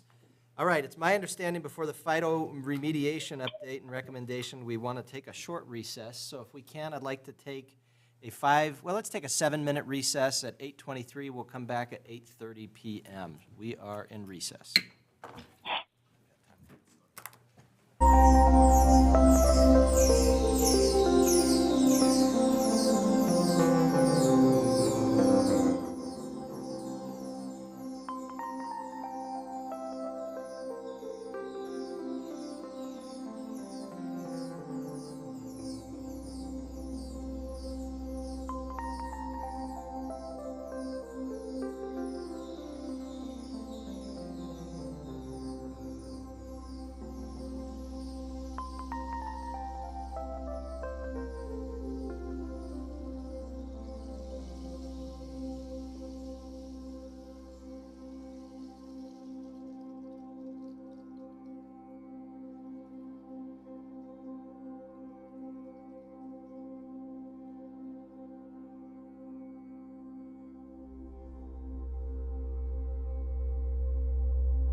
supervisory? He's our president of the Inberg Miller Engineers. That's Great. That's better than a super. Evening. Evening, Council. Mayor and Council. Also on the phone, we have our subconsultant, Bart Saxton. He's actually the phytoremediation expert. And he is from Wisconsin, so that's where he's at. So we have him on the phone. But to get Howdy, back, folks. Yeah, sorry, Bart, go ahead.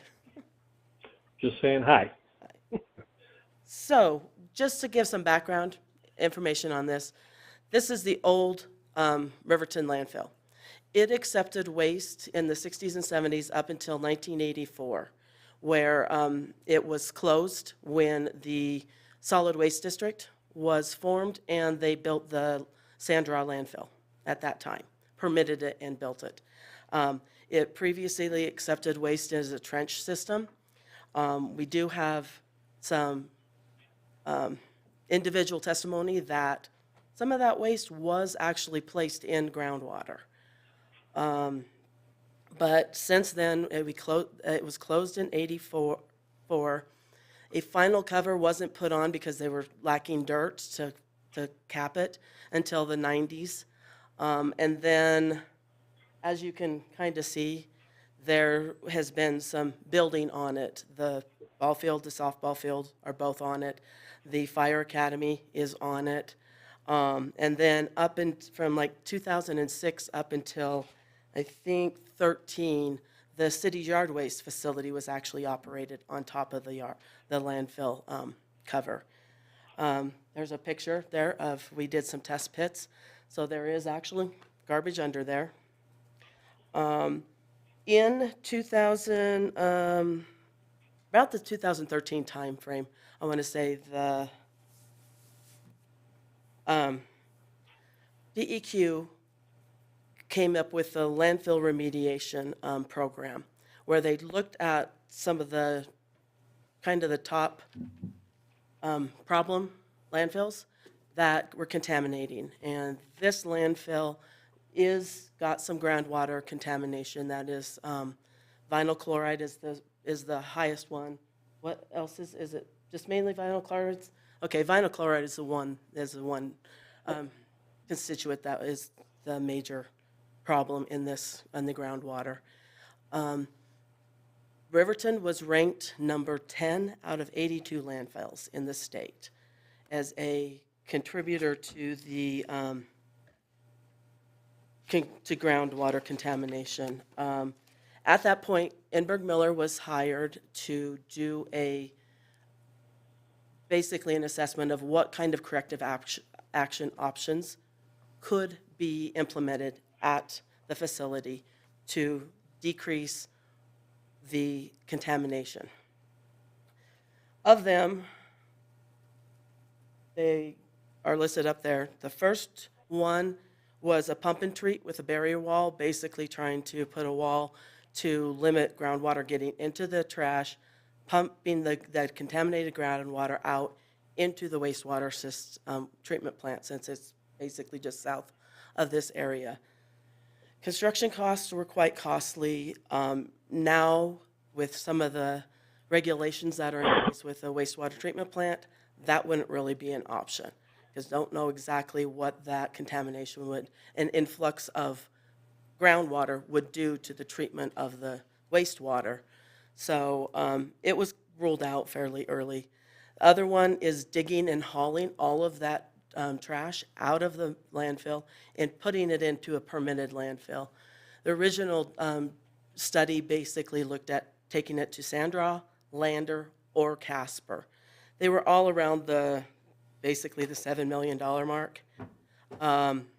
There is about 650,000 tons, I think, of trash that we're estimating in this landfill. So that's quite a bit. And so that was also then ruled out. The third option is just basically leave it alone, do a natural attenuation, just see if it'll resolve itself. That was kind of not necessarily considered. It is a consideration, but because of the groundwater contamination and the groundwater flow going to the river, there was some different options that at that time the city kind of wanted to look at. And one of those was phytoremediation, which is a newer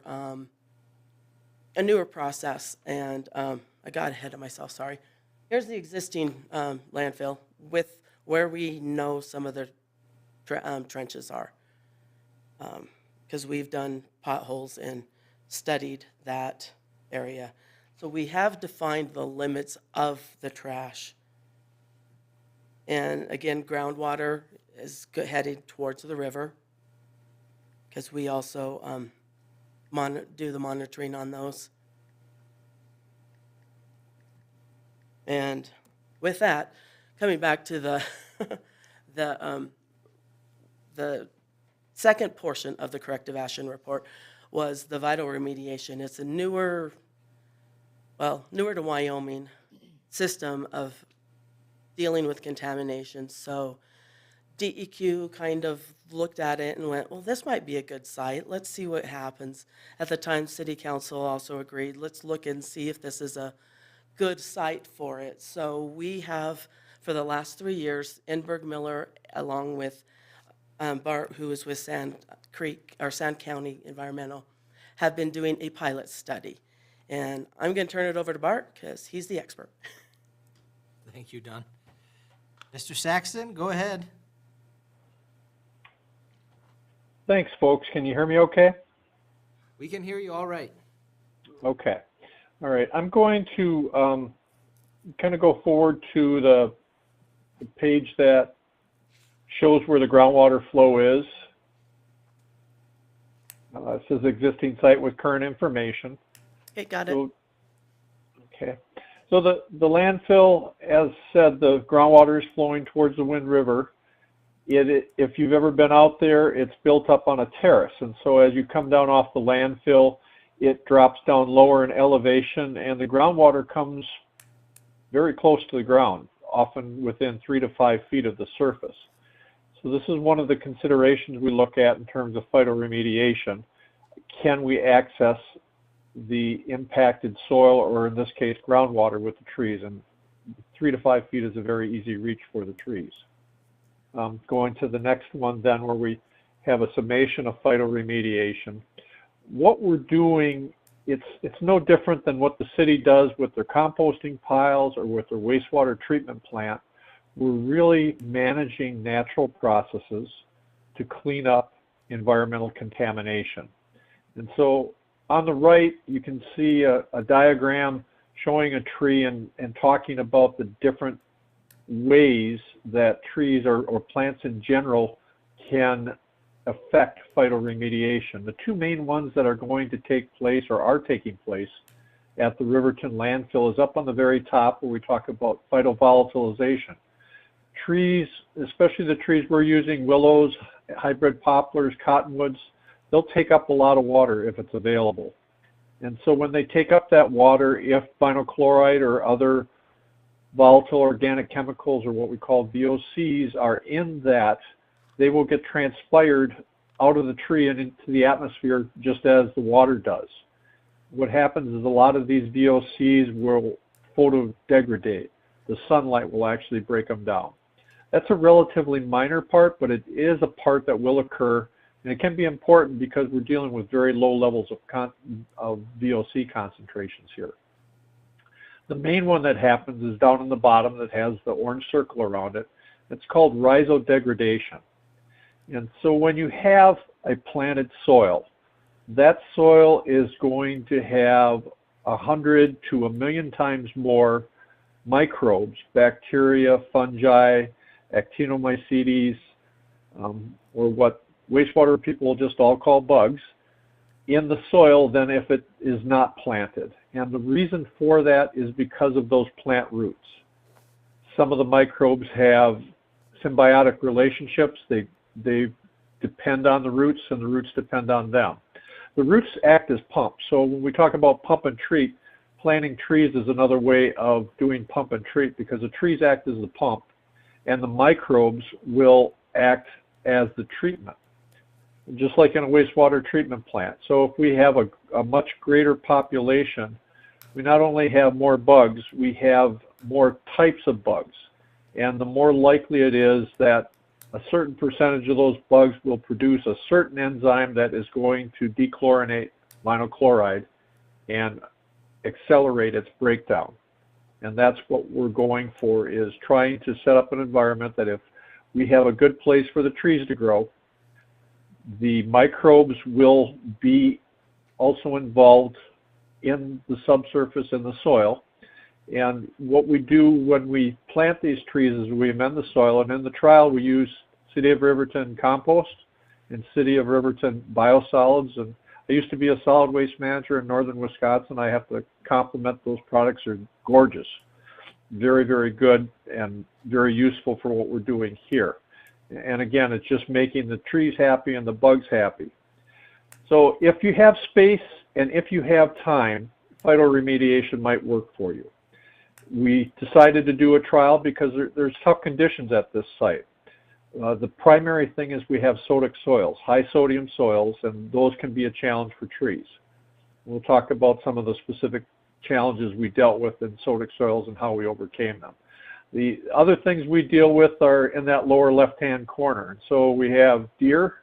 If you plant hybrid trees, it's, as I say, it's kind of like putting up a free beer sign in a college town. You plant them and they will come and they will eat them. Deer, with the deer fence that we in place, weren't really a problem. It was other ungulates, specifically cattle, that we had to deal with. Weeds can be a detractor for the first 2 to 4 growing seasons. After that time, the trees over canopy the weeds. The roots are deeper than the weeds, and the weeds are fighting for their life. Rodents can be an issue. We have not run into that at all, but we can put protective guards around the young trees. Once they're 2, 3, 4 years old, the bark's too thick and rodents aren't an issue. And then sun can be an issue as well. It's a very dry environment. It's a very hot environment in summertime in Riverton. So we look at supplementing water, at least for the first few years and probably during the life of the span, just to give the trees enough fresh water to promote their growth, but not enough to satisfy all their needs, so that they're going to have to go after groundwater in order to survive and thrive. So looking at the next slide with the map, we had 2 areas that we did trial plantings in. One was referred to as the poplar area up in the northern, and the other one was a smaller, initially hybrid willow area that we planted. The first year we planted, we used an on-site well. It was at least slightly sodic when we first tested it. We found out it was quite a bit more sodic throughout the year, and that turned out to be an issue for us. So going to the next slide, the reason we do trials is to find out what works and what doesn't work, and we've learned a lot over the last 3 years. We knew we had issues with sodic soil. The problem we had in the first year is that we didn't get the plant until June. When you want to address sodic soils, that's done by applying gypsum, which is calcium sulfate. And as you leach that calcium sulfate into the ground, the calcium pushes the sodium off of the soil particles and down to groundwater. Normally you will do this beforehand. We did it right before planting, and so that was a big reason why we had a high mortality that first year, was because of the sodic soils, and the gypsum had not fully taken place. Irrigation water, as I mentioned, also turned out to be sodic, and we did not have irrigation on the willow plantings because that was a shallower water area. We hoped that the trees would be able to access and the water quality would be sufficient for them to grow. Finally, what we had was a cattle break-in, and that was a recurring theme each and every year. That we fended off the deer just fine, and there are whitetail out there, but the cattle at some point would look at those fence posts that we have for the deer fence around the plantings and decide, boy, that corner post is a really good itching post. And when Bossy would lean into that post after the 3rd or 4th time, they would snap off. And at that point, it was a jailbreak, because they have all these nice fresh poplar leaves to go in and eat, and that's what they did. So looking at, before I go further, just kind of talking about some of the pictures that we have here, starting in the upper right-hand corner shows the planting in the in the willow area and shows a typical deer fence that we put up at 7.5 feet tall. The next one to the left is showing the poplar area during the plantings and before we get the fence up, or excuse me, that's during one of the break-ins that we had a corner post broke off. To the left of that is where we're trenching in irrigation lines. We generally tried to keep those below ground, and that because they're black plastic, if they're up in the sunlight, they're going to get pretty hot, and you can actually put scalding water on the trees. So if you get them just a few inches below ground, that's not an issue. For planting the trees, what we did is IME actually put in boreholes, and then we backfilled with a sand, compost, biosolids mix, and that's what we planted into. Down below, you'll see in the middle left, you'll see the willow area the second year after growing season, and again, we had a break-in and there was some cattle, but you'll also see some leaves there. Those fence posts are about 7.5 feet in the air, and those trees grew 8 to 9 feet tall in that year, the ones that survived. So we know if we have conditions correct with the backfill, with solving the sodic soil problems, these trees will grow quite vigorously out there. The middle diagram is just showing some of the weed fabric that we use in the willow area. The right-hand middle is showing during the growing season. You can see here we've got a lot of other growth. So when we solve the sodic soil problem, the weeds are going to start to come in. So this is, again, one of the O&M things that's going to be required the first 3 or 4 growing seasons, is having somebody regularly go in and mow the weeds and give the trees a chance.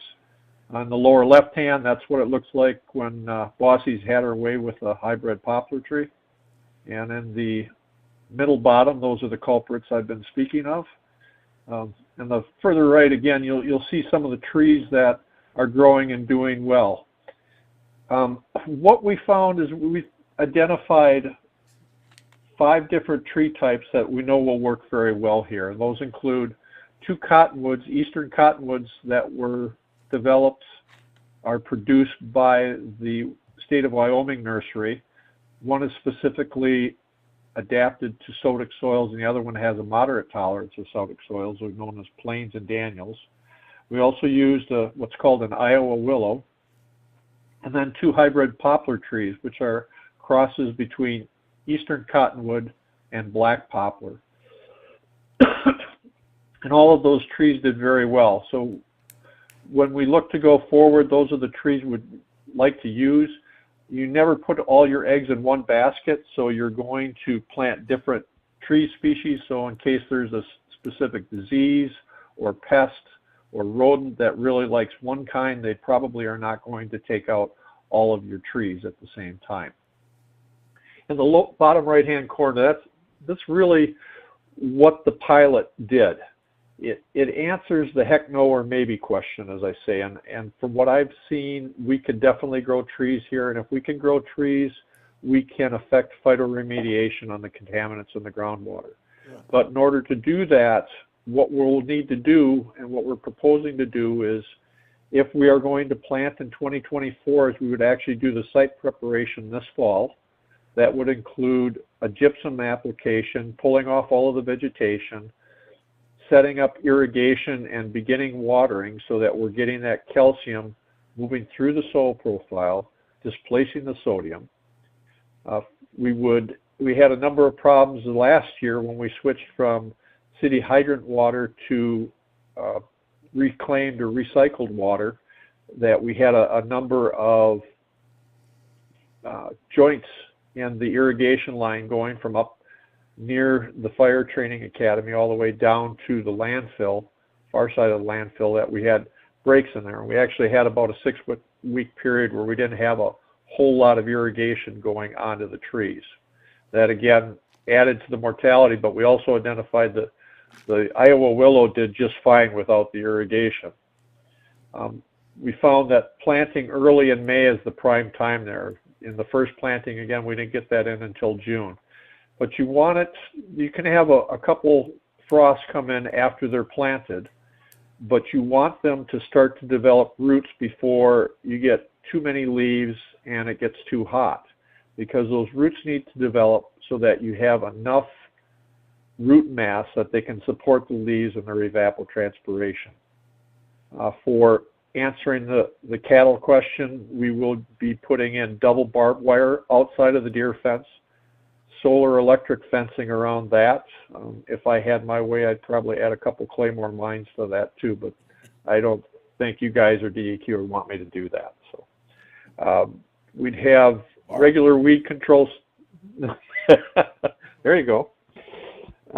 We'd have regular weed control scheduled, and that will also give us a regular visual on both the trees and also the irrigation. We'd also would include some form of remote monitoring, such as a flow meter or a pressure meter, something that can be read by folks in the city, by IME, by myself and my staff. You can tell very quickly if you have an issue with an irrigation system, either by looking at flows and or pressures. And the technology has gotten to the point that it's even BART proof. So if BART can do it, just about anybody can at that point in time. So that's what we would propose, and then we would also follow up with a planting in 2025. Replanting, I should say, because you're going to have mortalities. Now, with a pump and treat or an engineered system, once you have all your mechanics in, you fire it up and you monitor it. Trees are living organisms. They take tender loving care for those first 3-4 growing seasons. And so that's where your expense is getting the trees in and getting them established. Once you're past about the 3rd or for sure the 4th growing season, your operation and maintenance costs actually drop off quite a bit at that point in time. So going forward, what we're proposing, looking at the next one here, is a map that is showing the planting areas that we are proposing. Shown in green, we would have basically 2 strips. The upper northernmost one on the left-hand side, that would be a large part of that would be the existing poplar planting area. We would extend that to the southwest along the base of the landfill, and we would have another row further on. The challenges we have in trying to cover this area with trees, the sodic soils, again, we can overcome, but we have some white areas there. Those are alkali areas. Those are too sodic to try and plant. We also have some wetland areas that we would not be allowed to go and disturb. So we would install silt fence, do the preparation next year with boring holes or digging holes, backfilling those with sand, compost, and biosolids, applying gypsum, watering it in, all in the fall of 2024, and then in the fall of 2023, and then in the spring of 2024, do the actual tree planting and install the fencing, the 3 layers of fence that we're talking about, which is going to include deer fence, double barbed wire, and electric fence around the whole area. Be a total of about a little under 900 trees. We usually end up squeezing a few more into the plantings. So that's a summation of what we did in the plantings. We did experience high mortality in the pilot plantings, to be straightforward with that. I am confident that really if we can solve the cattle problem, and I think with the triple wire fence we can grow trees. And if we can grow and maintain these trees, we can affect a long-term solution for the groundwater coming out of that landfill. The last thing I'll point out is that with the hybrid poplars, they grow a little bit faster, but they don't last as long. And that's why we have straight cottonwoods in there that after 15 to 20 years, the hybrid poplars will be done, but by that time we should have much larger cottonwoods that they can take over, and they should last for 40 to 60 years. At that point in time, Bart's probably even going to be past retirement, or what we would call final retirement, and it'll be on to the next generation or 2-3 generations after that to figure out what to do. Any questions on the pilot or on phytoremediation at all, folks? Yes, we have a question here, but before I get to that, I just want to make sure that everybody knows that we have been complimented on our biosolids here in Riverton, and that's important. We have beautiful biosolids here. That's great. All right, Councilman Larson, I'm sorry. I've never heard anybody say that, and I think it just needs to be a red letter day. Is there a source for sales on that pristine Riverton biosolids that we could make money, be a third or a fourth revenue stream? The last time we had a presentation from IME, we talked about very tight sands that these components were locked into. Has that changed? In terms of where we were looking to plant, sir? No. The source of the contamination. I think we've got an answer here, Bart, if you want to just stand Okay. by, and you can Sure. add to it if you need to. So it's about a 2-year travel time, and that's why we have 2 rows of trees. So between the edge of the landfill and that second row of trees is about two-year travel time. So we're getting it right when it comes out of the landfill, and then anything that might get past the first set of trees is going to be very polished out by the second. Are monitoring wells to determine the rate of motion of that liquid is outside the boundaries by how far? Well, actually, to make that calculation, we used all the monitoring wells to establish the gradient across the site. Okay. And then, so from basically the ball field all the way down to the toe of the landfill. So all of the monitoring wells. And then we also did a pump test at the toe of the landfill to also establish what the hydraulic conductivity was at the site. So with the gradient and hydraulic conductivity, we can calculate. So what is your answer? Has that changed, or is it still remaining the same? Well, it hasn't changed. The number has been determined since probably the last time we talked. So the contamination is increased, the contamination remains the same, or it's decreased? So the actual vinyl chloride contamination has been about the same. So it's remained the same? About, yeah, 10, 15 years ago, we saw it sporadic across the site, but now it's a bit lower and mostly at the toe of the landfill. Okay. Where these plantings occur. So we know for a fact that the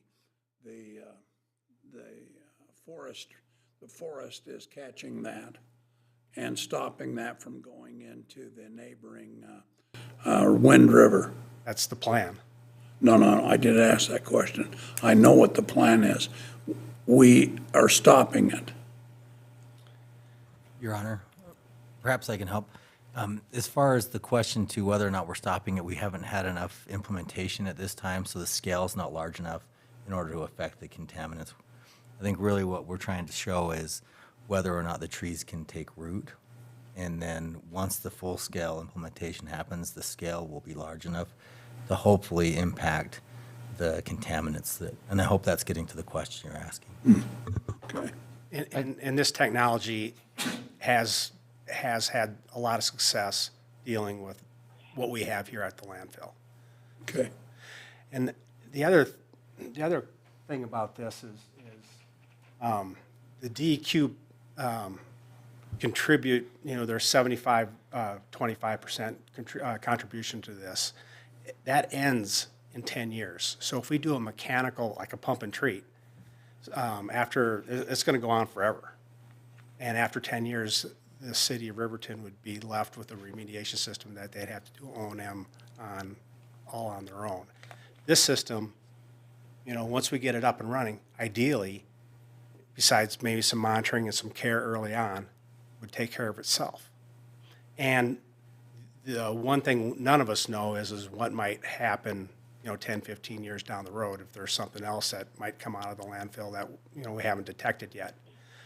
This system would already be in place, in theory, to collect those contaminants and degrade those contaminants as they leave the landfill. What you're looking for, the words are forever chemicals, the fluorides, Well, Teflons.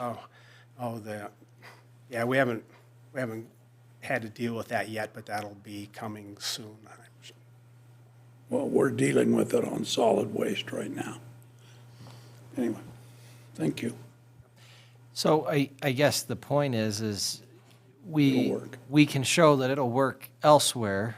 We can show that in theory that the trees can stay alive here, but the question still remains is, and it's something that we really can't answer until we do it, is whether the scale is enough to be able to actually do what we want it to do.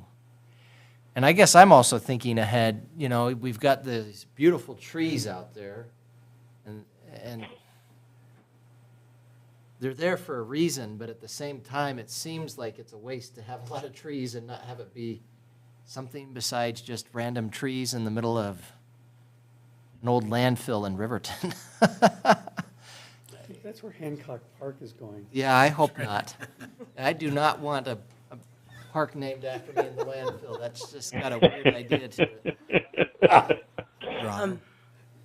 Go ahead. You know, if it's possible, I know Mr. Sexton's presented some information. I think it would be valuable to hear from him specifically the survivability rates that we found of the trees, because that's really what the pilot study showed. And we found that there were issues with the soil, with the water, even with the operation and maintenance. Despite some of those challenges, I think it'd be good for the council to hear which species of trees are have the highest probability, I should say, to survive, and then give us a chance, if implemented at a larger scale. The last thing we want to do is plant several hundred trees and not be effective. So just to, I think, cut straight to it, I think that'd be good information for you to receive. Thank you. Well, let's hear it. Sure, and that would be the species we're recommending. Two of them are eastern cottonwood from the state of Montana nursery. Specific varieties are called Plains and Daniels. The Iowa willow, which is, if you want to know the genus and species, it's Salix lucinda. It's a clone. All of the poplars can be cloned. So if you take cuttings of the branches, and a lot of these, that's what we do, is especially with the hybrid willows and hybrid poplars, is we just take sticks and soak them for a couple days and put them in the ground, and they root and they take off. And finally, the last two that we would use would be actual hybrid poplars, crosses of eastern cottonwood and black poplar, which is a European species. The specific ones we'd look to use are known as OP367 and DN182. Those are the five that we've chosen and showed either the best survival that we had and or growth. So what is our course of action now? Are we going to do it, or what is? That's the question, I guess. Go ahead, Wilhelm. Okay, just a couple of things, Your Honor. I think one of the comments you made, I want to address. You said that you don't know the scale if this is going to take care of it. Bart, correct me if I'm wrong, but with as many trees as he's planted, those are planted, the number he's putting down should take care of the contamination as it is now. Correct. So he did those calculations to find out how many trees need to be planted to handle the contamination.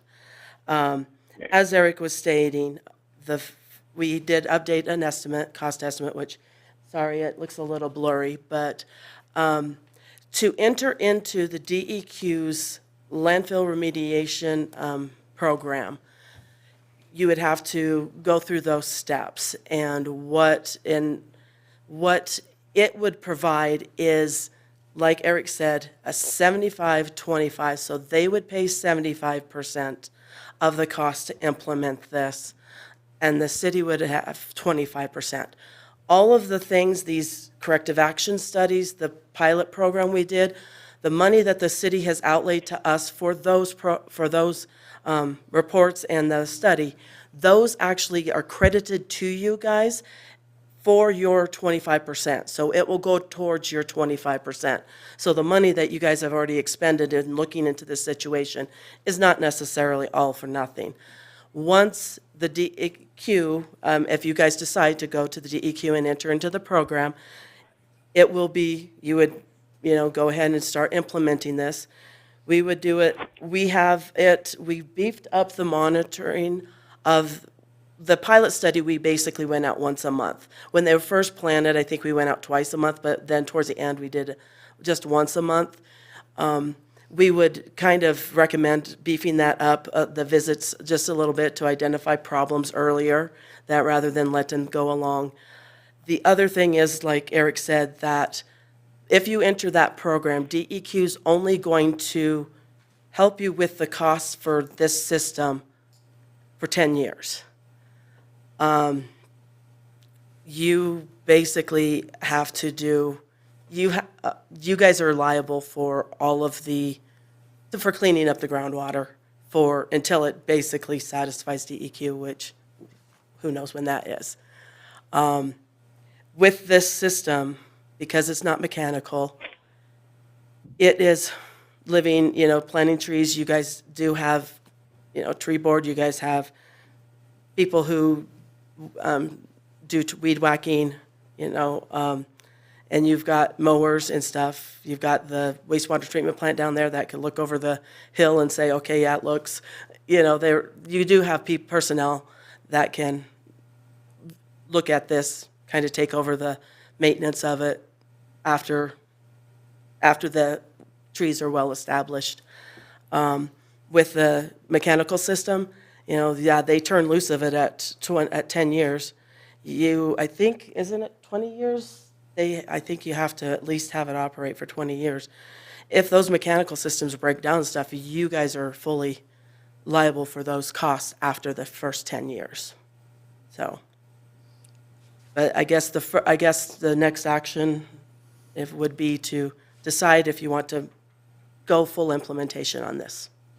So we're looking at essentially a cemetery perpetual like landfill, perpetual, looking over it. At 10 years, the DEQ no longer funds it, but because it's a forestry, a 10-year tree we're looking 75 years or longer, and dead trees are cut out and new ones are planted and replaced. And so this by itself, you're estimating, would stop any infiltration into the body of water next to it. Yes. It's better than that pump and treat. Remember what we figured on that, Mike? A lot of money. Oh, it's fearful. Go ahead. I guess my only question is, I would assume after the trees are established, and I would assume that's 5 years plus from what you're saying, at that point, we wouldn't have to worry about the deer and cattle fencing near as much because the trees would be established and the deer could go run around in there and not have any problems. Correct. Yes. Okay, because I think eventually that could be opened up, and again, you could turn sheep and cattle in there to keep the weeds and the grass down, and the trees would be growing, and well, they'd be fertilizing, and all that. The willows would be great for moose. There you go. So. Just have to keep them off the landfill. We'll put up a sign. I'll read it. Little hunting preserve. We've had folks, we've worked with folks and do that. There was some mention about having a walk or something. We've had a site or two where we have educational, just a trail. It could be as simple as a wood chip trail and signs on what these trees are and what they're doing. There's other features down there. There's some very nice prairie cordgrass wetlands. There's, as I mentioned, you also have those sodic features there as well that, again, you could have it could be an educational spot as well. And if the tree board, we've done it as well, especially like on the edges or ends, is that we can work in some native species or species that they would like to see, we can incorporate those in the planting too. And since it's all watered, again, they've got a much better chance of being established. Have we had any discussions with the tree board? Are they feeling left out of this at all, or? Your Honor, I'm sure they're feeling left out, and we'd be happy to. I wouldn't want them to feel left out as we're talking about trees. That's their reason for existing. They could help us monitor. Well, that is true. And that's part of the whole point of what they're there for. So, Your Honor, we appreciate Ember Miller coming and their investment through these years. From their final report of the pilot studies, they do recommend full implementation. They believe that the survivability rate from the pilot study and with the trees that have been identified, that full implementation could be successful. When we talk about next steps, we do need to make a decision as a city to opt into the landfill remediation program, but the DEQ also has to support that our remediation proposal is something that they believe is efficient and that would work and be a effective use of their funds. So those are probably the next steps. When it comes to full implementation, we would need to work with Ember Miller and decide when that would happen. I know it was referenced that maybe there's some strategies for improving the soil this fall, but a lot of this is contingent still upon DEQ approval of the phytoremediation strategy. We hope that with these pilot studies, we're showing that it does have legs, but that also needs to happen as well. So if we were going to be having a motion in this regard, would that be towards full implementation or actually towards landfill remediation through DEQ, or are we going to hold off on any action tonight? What's your recommendation? Your Honor, I would not recommend any action tonight. This is a great opportunity for us to learn from our consultant, and then we'll have an opportunity to continue to work with them and the DEQ, and then we can come back and make a recommendation about entering the program. Sounds good to me.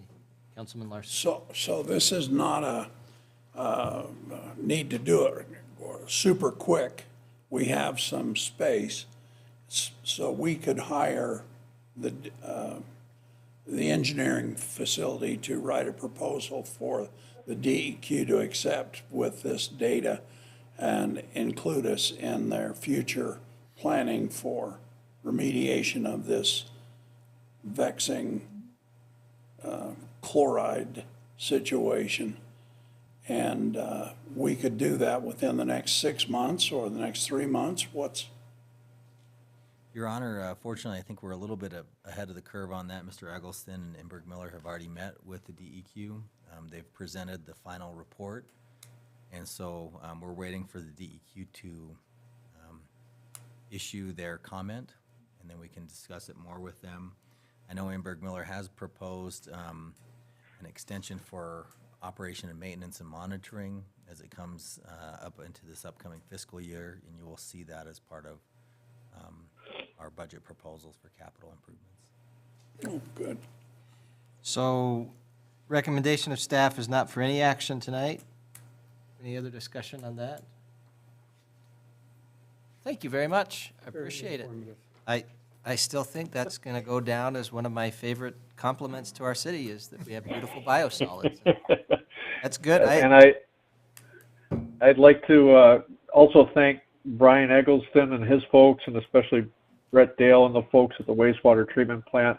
They've been very helpful during this pilot. All I had to do was ask, and they provided all the help I needed and then some, and beautiful biosolids. So. Thank you. Can we trademark that beautiful biosolid, big sun over it, you know? We just want a big sun. Yeah. A new marketing campaign in the future, I can see.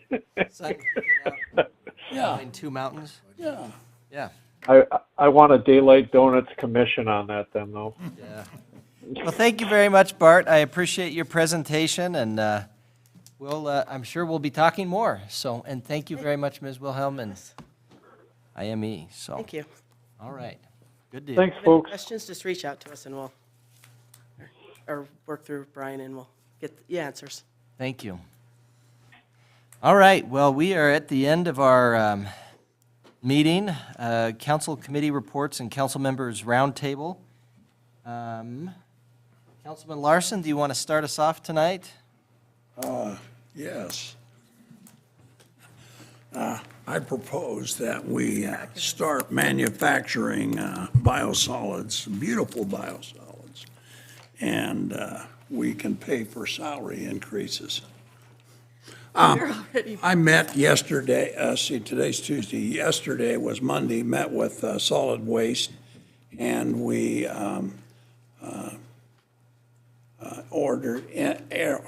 entered into agreements with several companies to add scale houses to Du Bois and to Lander. Nothing was done at Sandral. And I inquired about that, and the people that were doing the bidding, there was only 2 people that were interested in bidding on it. $6 million is a little money, but anyway, it was difficulty in projecting costs of blacktop and security fencing. So that was about the only thing. The other thing is our solid waste has not gone to where it was 2 years ago or 3 years ago, so that's good. That means that their projections for completion of Lander being full is short versus long. So that's good. Their plans are still to shut down Riverton and direct haul to Sandral. And the last thing is they still don't have an engineer for solid waste. So there's a nice position opened in Fremont County for some engineer with ability to fill that. That's all I have, Your Honor. Well, thank you. So that's still the plan. I mean, they keep on saying it's not a solid plan. Oh, it's as solid as concrete that hasn't dried yet. It's the plan. It's going to happen. That's what it is. Just when is the only question. Councilman Paranto? Your Honor, I haven't attended any meetings since our last meeting. However, that being said, Friday at 8 a.m. is the airport board meeting, and it will be held at the Airport Cafe in the terminal. Really to take a look at the newly installed or potentially newly installed TSA equipment that should be installed tomorrow, the 19th and 20th, I believe. And that's all I have, Your Honor. All right, and that is going to create some need if you're going to be flying on, could you, well, maybe during your report, you could tell us that, Mr. Butterfield, because I know that we were wanting to notify people about some possible delays. I'll leave that to you. Councilwoman Salisbury. Well, speaking of waste, I appreciate Brian and Kyle. I called him on a Saturday when the sewer's backing up on North 2nd West Street again. It was clogged, and they got right after it and got that taken care of, so I appreciate them doing that. It's the second time that's gotten clogged and stuff, and it did down the road, so it was going to be a big mess. So anyway, I really appreciate them doing that. I didn't attend any meetings. But I also want to thank Max Batista for putting out your weekly calendar of meetings. That's nice to be able to see, so I appreciate that too. And I thought it was interesting today, if you guys drove up Sunset, you would see that Jackson and Star Valley were here playing Casper Natrona and Kelly Walsh for their makeup games. Our high school had to go to Evanston and play in the rain and snow for their makeup game, but that just speaks to how Riverton's a great place. I'm sure they'd both rather, or all 4 teams would rather come here than to each other's side, so. And the last thing is, I prefer daylight savings time the whole year. I don't change my clock. I don't want it to get dark early, so. I should have said that earlier, so. You can always reach out to Representative Ottman. She'd probably hear you. She wouldn't agree, but you either like one or the other, so. But that's all. All right, well, thank you. Councilman Bailey. Thank you, Your Honor. I also have not had any meetings since we've met last. I don't care which time thing we pick, just pick one and leave it alone, it would be my opinion. I have been at a couple of our budget meetings, which are always exciting. And as per normal operating mode, both for all of us personally and the city and everybody else, there's not enough money to do all the things that we need to do. And so, again, the city's staff, I think, is working hard to figure out priorities and what we can and can't do and what things that we want to do that we can't. And so, never easy decisions, but we will make them and move on, right? So, again, the need is always greater than the ability to pay, so that's all I have, thanks. I agree. All right. Mr. Butterfield. Thank you, Your Honor. I just have a few things. To follow up on the airport board announcement, we are asking travelers on April 19th and April 20th to show up a little earlier than normal. And the reason for that is we're working through some improvements to the TSA screening equipment. Brian and Mike's team are working very well together with TSA. We're going to have to make some accommodations and move some walls in the secure area in order to fit the new equipment. And because the new equipment's not online yet, TSA is going to have a little bit of a slower screening process. The counter, I hate saying this, the counter and check-in will start at 4 a.m. on those mornings. So we appreciate our flyers and just want to remind them to show up early so they can get through screening as we're working through these improvements, which will provide a little bit of a temporary inconvenience. A couple other things I want to mention. I do appreciate staff and their time and the council for the budget meetings. I'm halfway through a synopsis for our revenue meeting and also our capital meeting today, so those members who weren't able to attend, you will at least see the notes from that, and I'm happy to stand for any questions as you receive that. I'm actually really sad to announce that April Ramsey, who's one of our finance clerks, is going to be transitioning to another job, and we wish her success. Thursday will be her last day, and I encourage anyone to come and shake her hand, wish her the best, and thank her for her service. She's been a wonderful employee for the city, and I wish she was here so I could embarrass her, but hopefully through the wavelengths, she's feeling embarrassed right now. Thursday night, we will have another EDGE meeting. Last Thursday, EDGE met and received presentations from several entities making applications for funds. The entities really had good ideas, and I think this round of funding will go towards good use. Unfortunately, just like the community service contracts, we received about $600,000 worth of requests and only have about $300,000 to give out. So there will be some hard decisions to be made. But Thursday at 6 o'clock here at City Hall, the EDGE Committee will be prioritizing those. The last thing, excuse me, let's be short. The last thing I want to reference is it's nearing time to resubmit for this 56 permit. That, as a reminder, that permit is for the urban deer population. And if it's possible, I'd like to see if there's consensus among the council. We don't need action or anything, but if that's something you'd like to have staff continue with, we'll prepare the application. But if anyone has strong feelings one way or the other, we'd like to hear it now before we prepare the application. Can you add crows to it?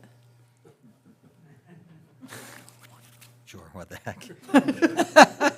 I'm tired of them pooping on my car. Just shoot them.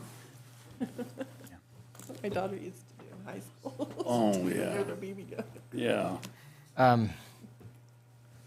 What's the council think about that? We've done the 56 permit now 2 years.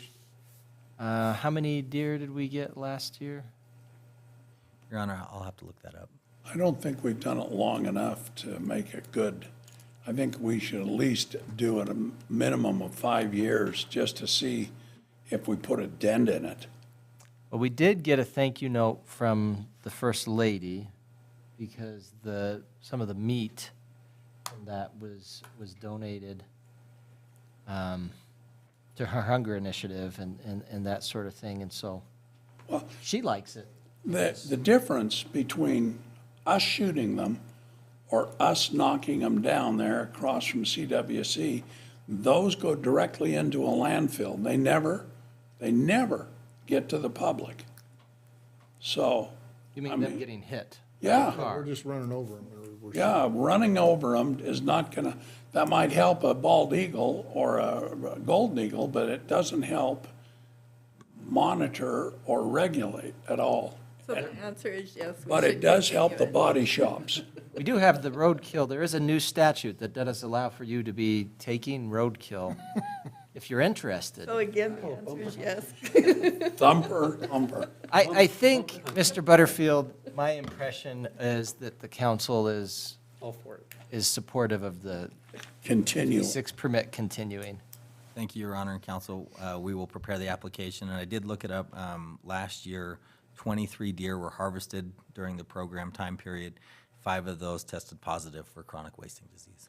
I think the year before we had 9, if I remember correct, so And I think this winter helped us out a little bit too. It got rid of a lot of deer. that is true. That was my one concern when we were talking about this before, is I was like, how many can we afford? But I mean, if they're in town, they're basically, Yeah. I appreciate it, Mr. Butterfield. That looks like that's what the consensus of the council is. Do we need to have a vote on that at a later meeting, or just? Your Honor, we could, but why don't we prepare the application, and we could bring it back? Okay, thank you, sir. Did you have anything else? We got a little bit off topic. No, Your Honor, thank you. Okay. Well, I will be quick. I had the opportunity to attend the League of Women Voters, had a meet and greet that was enjoyable over in Lander. We had a lot of people that showed up. Riverton School Board actually had a couple of people that showed up. Lander School Board, we had Senator Case there, Representative OAKLEY, and Representative OTTMAN. We just had good representation. I think the amount of elected officials there vastly outnumbered the people there for the meet and greet, which was fine, but it was still a good opportunity. I was able to attend a rendezvous balloon committee meeting, which I really appreciate you letting me come to that. Elected officers discussed some of the things that they have going on, discussed a little bit about the idea that has been discussed regarding the planters in the city and having a balloon motif, I guess, what would you call that? A welded balloon decoration over it. That's something that's still in the works. We've got to go through a permitting process through that. I will say, very excited about the rendezvous rally, balloon rally this year. We need sponsors, though, still. So, if you are interested in sponsoring a balloon, which comes with being able to ride in a balloon, weather permitting, please reach out to the to City Hall. 856-2227, right? Yeah, I know the number here. Reach out to City Hall and please, it's a great opportunity. It comes with a lot of fun things that you get to do. Like I said, being able to ride in a balloon is one, being able to help actually set up, learn a little bit more about hot air balloons work is another. You're also able to attend other events that involve sponsors, and depending on the sponsorship level, you have other things you can do. Even if it doesn't work for you to ride in the balloon that you sponsor, you can ride one of the city balloons at a later date, if I understand that correctly. That is correct. So even if you're not wanting to sponsor to go ride or have family members or whatever that would be riding in the balloon, you can defer that for a later date in one of the city balloons. I had an opportunity to attend one of the budget meetings today. Riveting discussion about money, always enjoyable. I will say, Mr. Bailey has it right. It is, we have a lot of different things that the city needs and wants, and I just want people to know that it's always difficult to go and say, this is what we need, this is something we're going to have to defer till later. And so talking about some of the capital projects, for example, that's difficult. And just be aware, if you don't already know, the city is not, totally flush with funds, and it's always a discussion as to what we can get now and what we need to wait until later. And I really appreciate our staff always on the lookout for grants, always on the lookout for assistance, and it just really makes a big difference in terms of being able to budget appropriately. Other than that, I guess the last thing to say is that we have had record snowfall in Riverton, in case you didn't know, or you weren't paying attention to how much snow was on the ground. We have had the most snowfall here from, what is it, January to April? Or just in the winter, or until April, I guess, than we've ever had. Broke 100-and-something year record or something like that, yeah. Yeah, they said broke a 103-year record, but they've only kept records that long, really, or a little bit longer maybe. But anyway, so if you think there's been a lot of snow, you're right. And on that, I would entertain a motion to adjourn. So moved. Second. Motion by Councilman Bailey, second by Councilman Pronto. All in favor, say aye. Aye. I guess I'm adjourning before asking. We don't have an executive session, I'm assuming. So even if we did, it's too late now. I vote aye. Motion passes. The meeting is adjourned at 9:34 p.m.